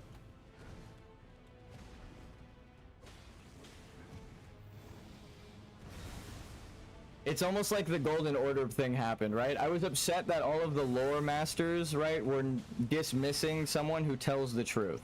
I was like, well, he's clearly telling the truth, so why are you guys dismissing him? So then I started looking into their videos and looking into their new stuff, and it's like, oh, it's because they go off of the items, and if the items are lying, right, then all of their videos are wrong, right? And then it's like, oh, I'm wrong, oh no. But that's the thing, is then it actually gives you a second chance if you swallow your pride, right? You become strong enough in admitting your defeat and analyze your mistakes, swallow your pride and go, oh, actually, the community helped find the true answer, right? I didn't do it alone. We were all wrong until we finally learned together, and someone pieced it, right? Someone might have pieced it together. That's insane. I don't want to say that I'm the one that pieced that shit together, because again, I feel like that's the whole point of the story, right? It's like Bach helped you with your armor, right? Or you just know he helps you morally, right? He lets you know that you're doing the right thing. You tell him he's beautiful, even though everyone thinks he's ugly as a demi-human. You're just letting the world know, actually, I understand the demi-humans and I don't want them to die. Same thing with Kenneth Haidt, and why you allow Nefeli to take place in the... You have to allow Nefeli to become queen, and you don't turn her into a puppet, right? Because there's two endings for Nefeli's quest, where you kill her, turn her into a puppet. So you don't have to do that. You can give her the truth, and then she becomes the queen of the castle, right? The princess who beats the fuck out of everyone. If you summoned her, you know her strength. She beats the fuck out of everyone. She's so strong, people want her as a puppet, right? Because they want to use her, which is the bad thing, right? You want to actually allow them to thrive. Like, if you love people, you give them the chance to make the mistakes and the decisions on their own. You don't force your own will upon them, right? With religious views or your strength, right? That's what the game is trying to tell you. The Crucible is wrong because they value only strength. But they existed, so saying they didn't exist is wrong. So again, the Golden Order trying to hide them underground and use their power but also hide their lineage is why the theme is so obvious. Like, oh, the Crucible is the Erd Tree, right? Is what people say. But it's because of the unreliable narrator, right? Oh, I'm dead. the way that it's phrased in the item makes you question everything. Where you're like, well, the crucible powers exist because the knight has beat the fuck out of me with it, right? So what is the crucible? And they're like, they say it's the ancient Erd tree. And you're like, well, that can't be. The Erd tree was eternal. So it's always existed for cycles and eons, right? That's what they don't want you to know, is that the crucible existed. So it tainted your knowledge. The fact that you know the crucible exists, you just assume everybody knows. You're actually... The answers give you questions, right? You actually should be asking questions based on all the answers you have. You can't just sit idly and do nothing with your answers. You should analyze them and not assume that you're right, which is what I'm, again, getting my ass kicked for. I'm not trying to assume that I'm right, but then every time I analyze the story with these elements, it's like, oh shit, I am right. It was literally that feeling. I forgot which video it was. It was like one of Vati videos, like, oh, all of the lore of Elden Ring in one thing or something, like a really big compilation. I started watching it and was like, this is wrong. I was like, wait a minute, we know from items that this is wrong and events in the game. Like, I was like, this is actually, like, not just backwards, but it goes off of the Empyrean thing, which we know is a lie. And then when he got to the Temple of Manus thing, he was like, well, this guy is lying, so who knows what it means? And he's probably just lying because, you know, like, he just kind of wrote it off and then continued with his theory. And I was like, wait.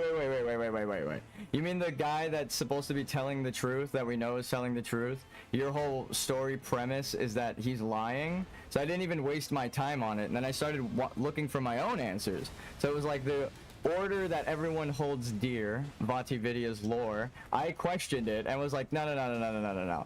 I know from playing the game that that's wrong. I've seen it with my own eyes. So I need to know. The fact that the fingers are in the crucible and everything is fucked up and Marika's order isn't eternal and good, because we can end it, right? And we can learn all of the demigods' origin. It's like we know she's lying a bajillion times. We know she's evil from all the fucked up shit she does. So it's like, I can't stand with that truth that Marika's the good guy. That didn't sit right with me. I was like, I'm not gonna accept your lore. I'm sorry, Vati. I love all of the things that you've compiled and you've helped me learn about what exists, but that one little beat made me go, nope, this is bullshit. I don't trust that Miyazaki would make the god the good guy. That's the point of these games, is that the god is holding back the cycle and not allowing things to happen. But if everyone thinks the sun is good and praise the sun, that's why the Dung Eater has the symbol of the sun and is shit. Right? He's saying the sun is shit. You guys are dumb. Godwin is bad, right? Godfrey is bad. Gwyn in Dark Souls is bad. That's the point. So he's telling you that the sun, originally, from what we know, our preconceived notions as the Dark Souls players, the sun is shit, an allegory to Palestine. Yeah, it breaks my heart. People shouldn't die for religious purposes, period. You should be free to practice and make these decisions on your own, and you should be loved, and there should be no judgment.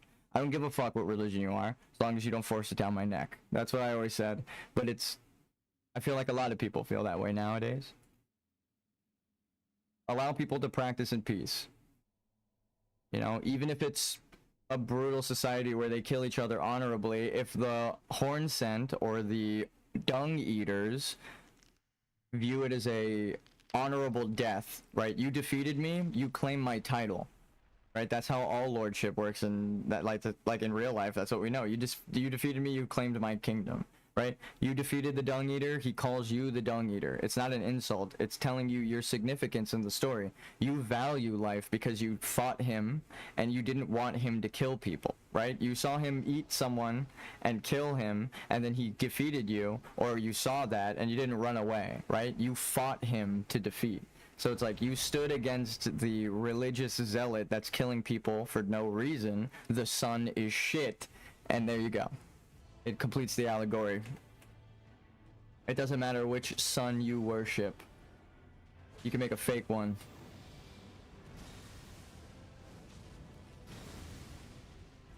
I'm swinging a sword at it.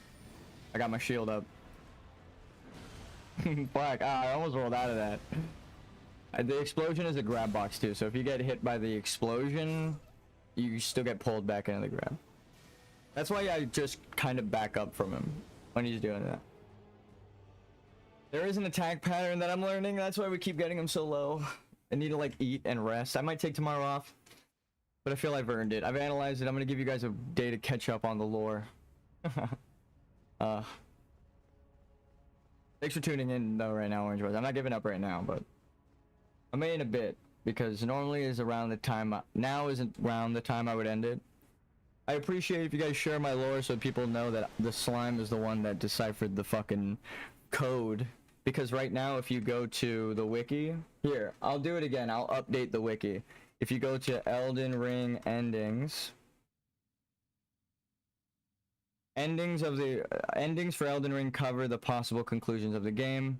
Possible, because there are 6 endings. 1, 2, 3, 4, 5, 6. We're adding a 7th. By the time I'm done with my time in Elden Ring, that's gonna say 7. A prophecy has been told. And you know what they say about prophecies.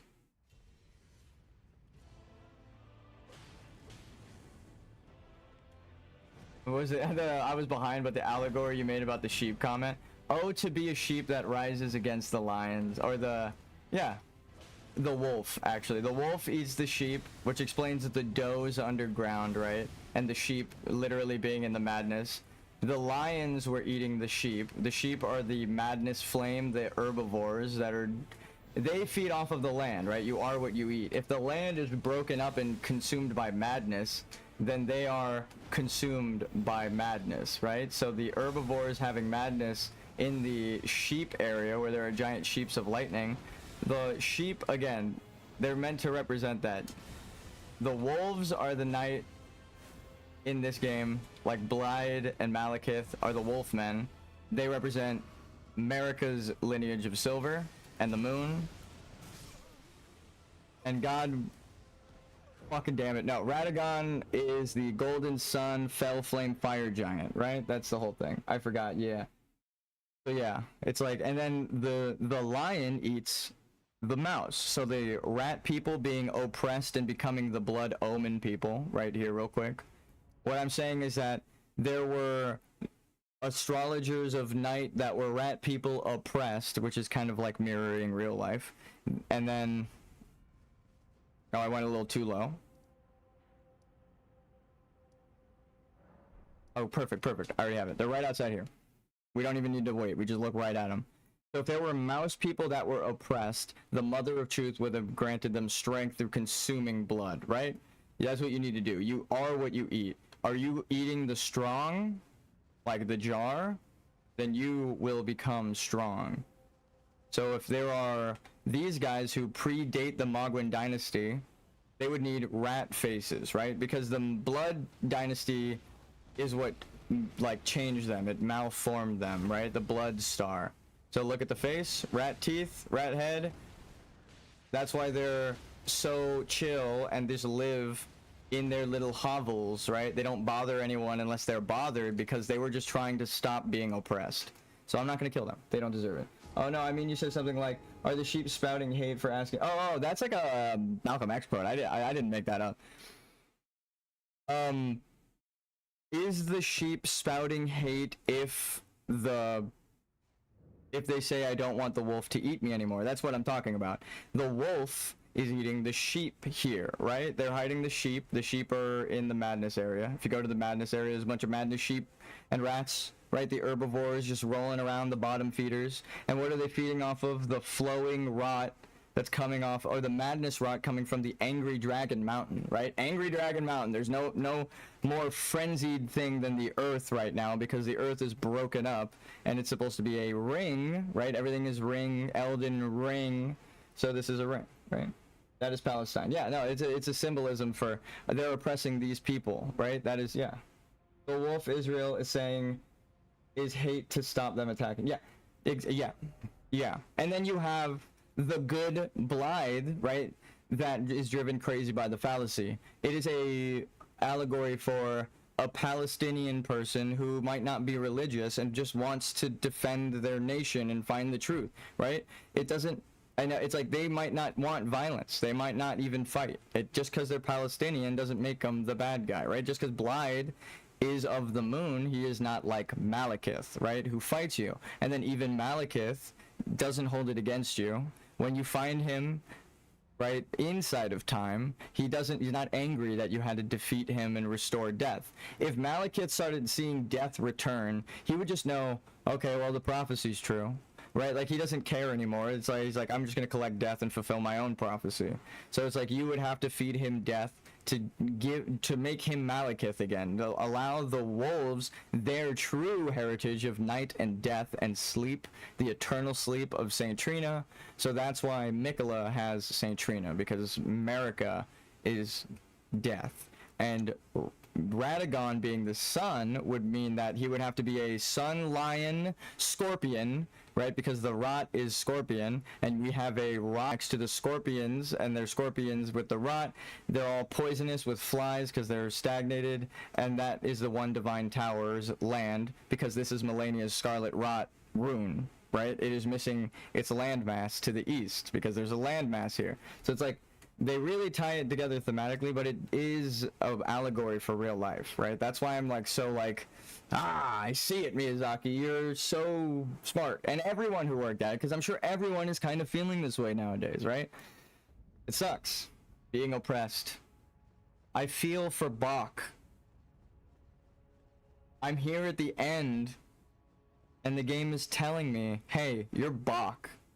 Right? You're the oppressed person who worships the stars and science, you fucking idiot, in this world of religious dipshits. And it's like, again, there are people who aren't religious, who might be taught the lie, but when they are told the truth, like Raya, accept it and love their life and want to make their family proud in this new era of truth, right? So that's why it's like you shouldn't judge people for what they practice. Just talk to them, love them, and give them your truth. And then if you might find truth from them, right? It's bad, right? Religious zealotry is typically bad. So even the anti-religious zealotry of like religion bad, you can't go overboard, right? Because then you get camps and little armbands and hats that match, as George Carlin once said. And I don't like being that guy, right?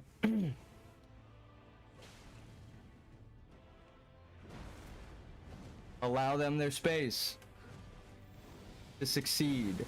You should not fear the other, right? That's the point of Estelle. You should want the cycle to continue, America. You shouldn't hold back the stars. Because I know you've seen Estelle, and the amber of the stars has fallen on the land, but it's a misunderstanding, right? They misunderstood that the amber is life. They feared the death that they called down, but it was the natural cycle, so they hold back the natural cycle. Right? Religious, if you're denying science, you're denying the natural world, because that's the whole point of science, is just researching what's really around you. So, and sharing truth with each other to verify and make sure that what you're seeing is what the fuck it is, right? So there might be things that end up in the air and we can't factually check because we can't warp the world with fucking hadron colliders well enough to understand it deeply, right? The arcane knowledge, with more answers you get questions. How does this particle work? We didn't even, you think anyone in the medieval times would even consider what the fuck a particle is if you told them, you know? You feed them a Dorito and they'll die. There's too many particles. They've never experienced that many particles in one place. Their fucking brain is gonna explode. Right? We get smarter with every generation because we share truth and teach the younger generations, right? Like Raya, the newly born serpent who does not know. You teach her the truth, and she's like, you know what? I want to live. Thank you for sparing me, because I fell into despair and I've changed my mind. I do want to live. That's why I was like getting choked up earlier. I was like, damn, Raya's story. I realized the significance, and I fucked it up on my other playthrough because I skipped it, and I was like, damn it, dude. It's like the one that's almost most meaningful to me, and I fucking wrote it off.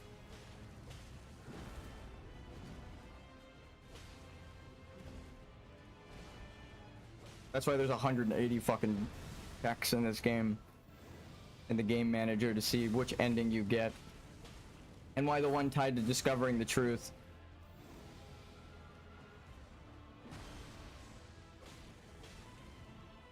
would be hidden by gold. Thematically it fits. Narratively it fits, because that's whole point.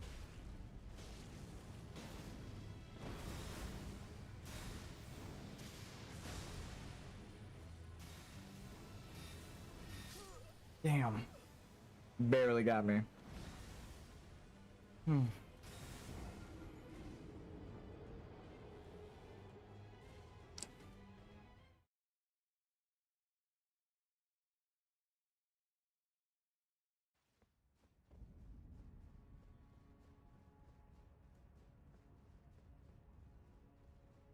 And like the Big Bang, I see. If the runes are stars, and the stars amber, and life and death, and souls, and all that, it's all one thing. We're all one, great. Right, that's the point. Despite religion, we know we're one, great. So, when you drop your runes, that's why you gotta die and drop your shit, right? That's why it's runes that you drop and not souls anymore. Because in the cycle, after all of the runes are collected, right, by the Elden beast or whichever strongest soul is around, they disperse. Which is like they said, the Great One created everything and then realized that there was despair and all of this. Right, with life they made mistakes, but they didn't do it right this time. That's like the whole fear, right? What kind of cosmic horror? Hey, we want to rewrite the universe because we didn't get it right this time.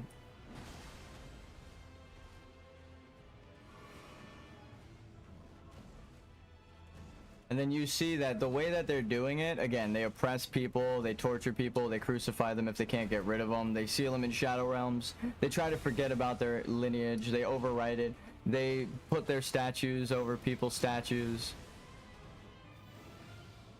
You know why she's the bad guy. And then Mikola trying to do the same thing with the Halig tree just shows you, with the Halig tree knight, that he's just as bad.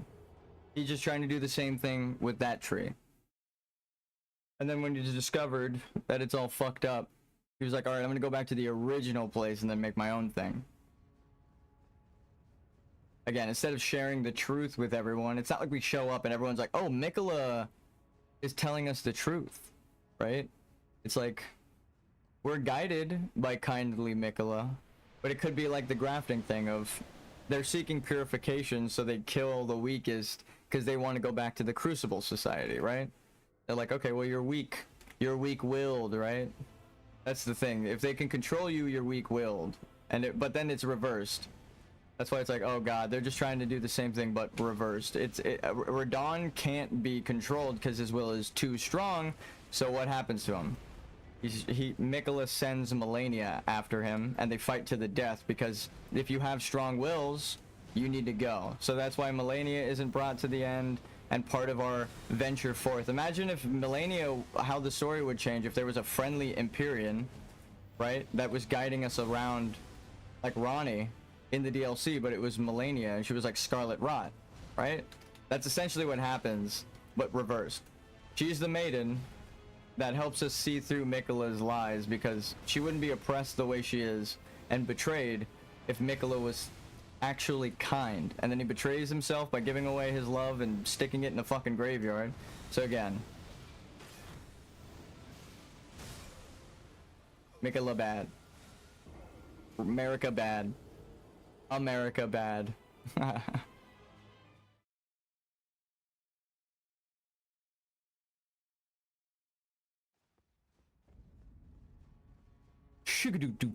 America. Fuck yeah. It really, I mean, I don't feel like I need to say more. If you know what the fuck I'm singing, you know the problems of this world. You've seen them firsthand. You've seen truth. Again, the craziness, why it would be madness. It's just funny. I love these games, but they are frustrating gameplay wise, but that's what they're supposed to be. If I made one of these games, I would not make Dark Souls, because I feel the theme has been properly told in all 9 games, right?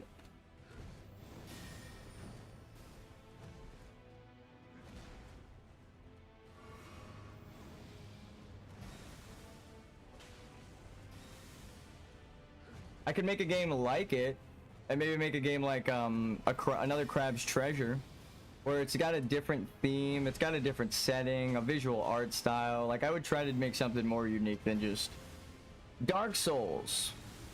If anything, I would make Dark Souls and then just tell the story in Dark Souls, or tell the story of Dark Souls. I'm trying to dodge these moves. In my story is like a funny parallel. Like, wouldn't it be crazy if this whole thing happened and just tell the story directly of what I think happened with the corrupted gods pretending, and just see what happens, right? It would be funny if we get an Easter egg, because that's telling Miyazaki something that's like, I don't want to be a clone, but you've taught me what you were supposed to, like what you tried to, right? You tried to create a game designer like yourself, and I might not be that good, but I am at least starting to understand. So that would be kind of cool. Or he could hate me and be super annoyed that I ruined the story, right? It doesn't matter. I don't know him, but that is why I would do that, because I feel to honor the people who have inspired me, whether they like me or not, that I think it's cool. Goddamn, Elden Ring is one of my favorite fucking games, so. I don't think there's a better game that exists right now. Period. I will sit here and talk for hours. Forever if I can make an Elden Ring fucking podcast. That's pretty much what I have right now. I'm just talking about Elden Ring and the allegorical stories and what it reminds me of in real life. Because, I mean, they made a whole fucking world. They did great.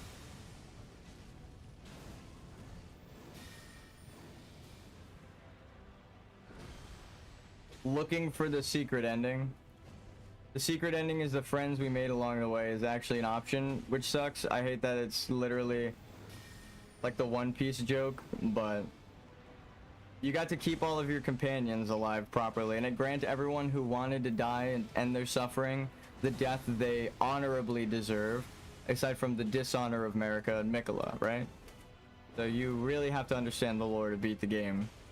But then at that point, you've changed the game, and it wouldn't be a code. It is your mental understanding of the game that changes, right? There doesn't need to be a 7th ending, which sucks to say, again, because it's coded in you now. It doesn't need to be coded in the game. You unlock it, even though the game files suggest that it's there. I see what they were going for, which I hate to say it out loud, but it might not be attainable. But I'm going to follow the path regardless of how broken it seems. And trust the moral decision of, I'm going to observe with my eyes and say, are they suffering? Do I have to end their suffering right now? Or does me becoming Elden Lord... No, because you... Oh god, no. It's a moral dilemma. You might have to kill Blide. Because he is suffering, right? He's driven crazy. It's not like Iggy where he's just hanging out. But then like Iggy, you didn't give him the truth. Selen, you gave her the truth, you gave her the castle, and right now as it stands, Ronnie, you've helped her die and move on. But you're not related to Selen. She's Noxtellen Newman, Nox, right? Because of the puppet magic and astrologer. And you are Albinoric construct, so she is the creator, right? And that explains why she can't help herself, right? She's like, hey, you know, if you can't become Elden Lord, I will still take you, is like what she just said. So she kind of, that little decision right there is like, you're creating a new order with her, because you can create a new lineage that isn't related to each other, right? She's a real person, Newman, and you're a tarnished Horolu Albinoric. Kind of the same thing with Ronnie. Ronnie is Noxtellen, so you could technically marry her, which is what they're trying to tell you. You actually don't want to marry Ronnie because she's a ghost. You have to allow her to pass on. The one that is still alive and Noxtellan practicing would be Selen right now. And that's exactly what happens, right? Selen is alive and said, I will marry you even if you don't become Elden Lord. So it's like, fuck, that kind of did change the whole story, because then you can create an order, right? Because the lineage is the order. And you've proven to the cosmos that you can just dictate the fate of your own stars, right? So you become the lineage of sun, she's the lineage of moon. You could keep Selen alive, I think, but you don't. I knew Selen was the best waifu. Selen was the true one all along, because she's not dead. You're allowing death to take hold, right? You don't want to be like America and preventing death somehow, right? So you have to allow Ronnie to move on, but not come back. Not yet. You just want to show her that you understand the astrology, right? So I think maybe Ronnie was the original giant, but well, no, we see Ronnie's body, right? We know she's a giant. So Ronnie is giant. And Renala. And that's Noxtellan astrologer DNA, right? Real people DNA, and then the real people made fake people with stardust, right? The Albinoric larval tears, and then they can't help but fall in love with their creations, right? That is what we're told. I'm dead. So with the beast men alluring pots, right? And a lot of things, but again, the only person you can truly marry then who is heir to the academy would be Selen. And if you take her weapon, then by crucible combat logic, she can't defend herself. You've disarmed her, right? You don't want to disarm your loved ones. You want to allow them the strength to prosper in this world, right? It's not just up to you to defend everyone. You need to allow Iggy his weapon for the giants, right? He's a troll. He's there to represent the trolls. Blide represents the wolfmen. That's why it's like, do you kill Blide? You killed Malekith, but then Malekith is still alive. Do we kill Malekith? Will that help with Blide? Like, there's so many questions I have now. Like, what happens? Now we know Garank is Malekith, but we don't need to kill him. He's cool with us, right? And he's loyal to the stars, so if we conquer both night and moon, I guess we're the divine... we're the magnum opus, right? At the end of the story, we're the divine hermaphrodite. Because we did it all. We completed the perfect order, conquered the dragon aspects of man.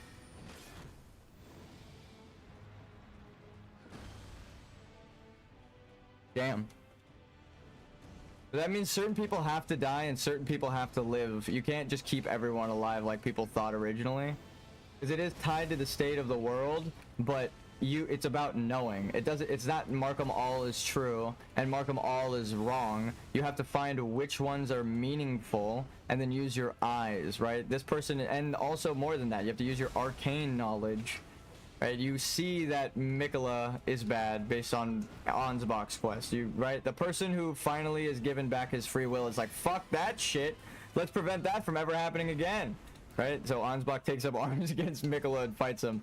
That's the most villainous thing, right?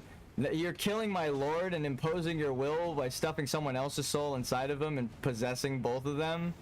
It's like, like Ansbach has a right to be crazy to fight Mikola, right? He's like, fuck that shit, you're fucking evil as hell.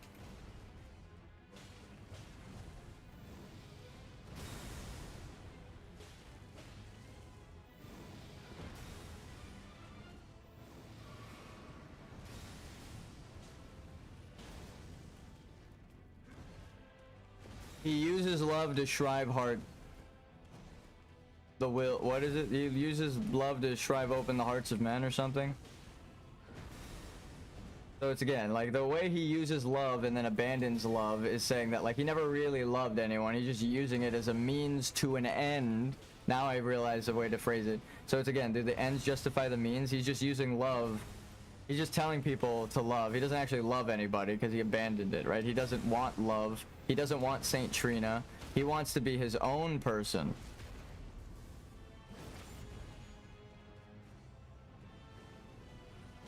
But in doing so, ends up creating the same problem.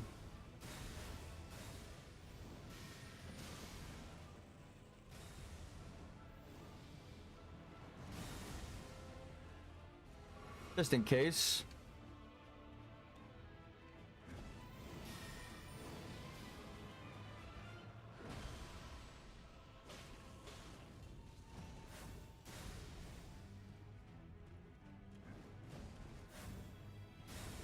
Turtle.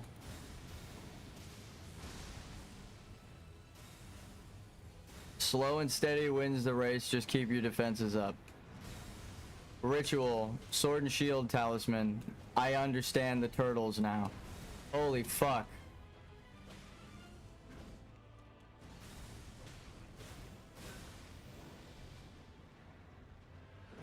Right?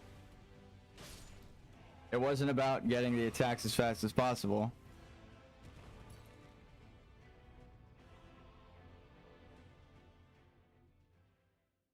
Okay, give me a sec. I'm just gonna sit back. Literally just sit back for a second. Please, game.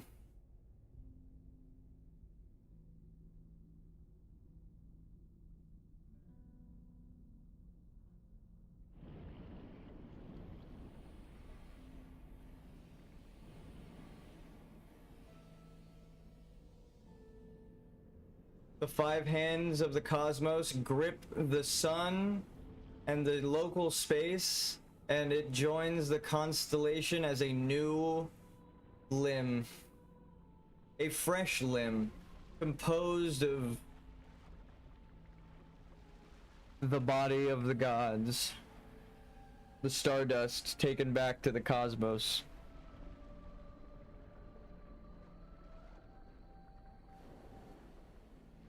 Another wing.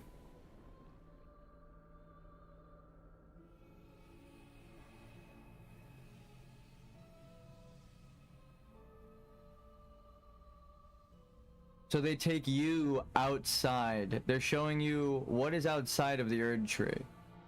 Many, many worlds beyond your comprehension. You thought an Erd Tree was it? You thought there was a tree? There are world trees. That's why they blossom. Right? That's why you were preventing more worlds from forming from your own.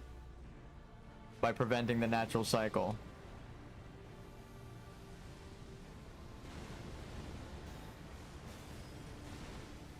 And because they're the sun and stars, they are immune.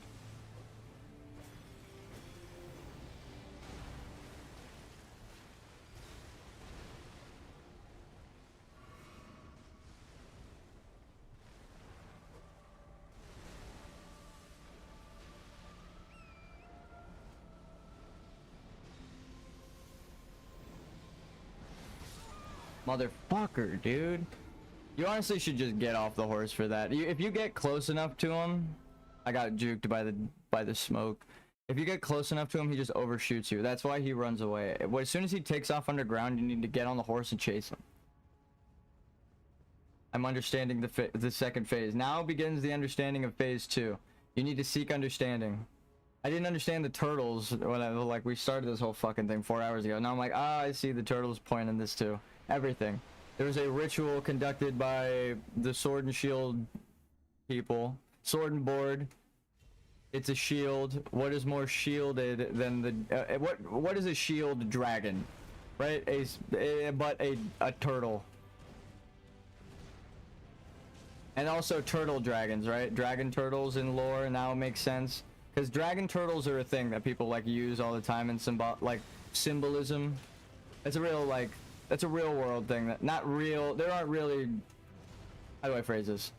Snapping turtles, dragons, confused ancient ancestors. So there are dragon turtles in most stories because it was a misunderstanding in real life of snapping turtles. So there are dragon turtles in our folklore of around the world. There are places where they talk about dragon turtles. Wherever there were snapping turtles. Imagine a giant snapping turtle, almost hippopotamus size, primordial, right? All you need is one, and then you get legends. Damn it. So it's like, and it might just be bigger than the normal ones. It might not even need to be hippo size. It could just be dog size or puppy size. But I mean, they get pretty big. And we know that they used to be, like, everything pretty much used to be bigger. Because of the oxygen levels or whatever the fuck. Dinosaurs are huge. We are not so. But, and it's like they have fossilized records of these creatures. It's like, well, yeah, okay, they found giant bones. It goes back into the giant, like the giant's catacombs, right? Prepare to die.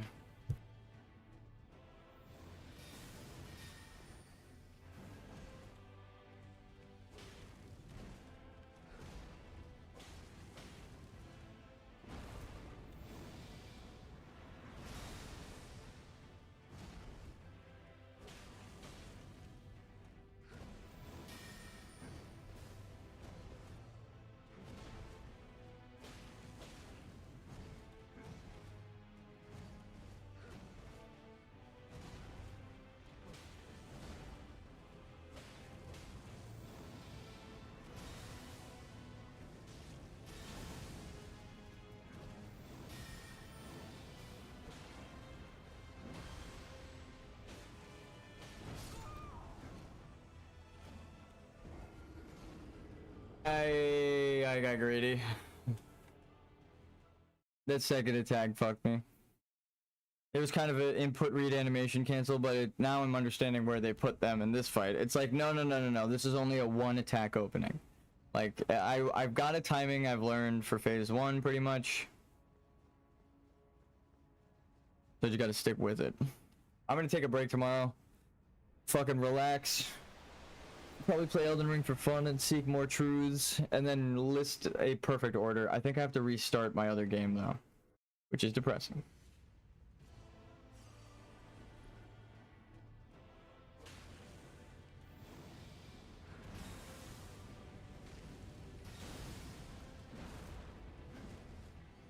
So yeah, if you want to unite the Golden Order, you still need to accept the Golden Order. I see. Good night, Slime. Good night. GG's. It is pretty late. I think I'm gonna call it soon.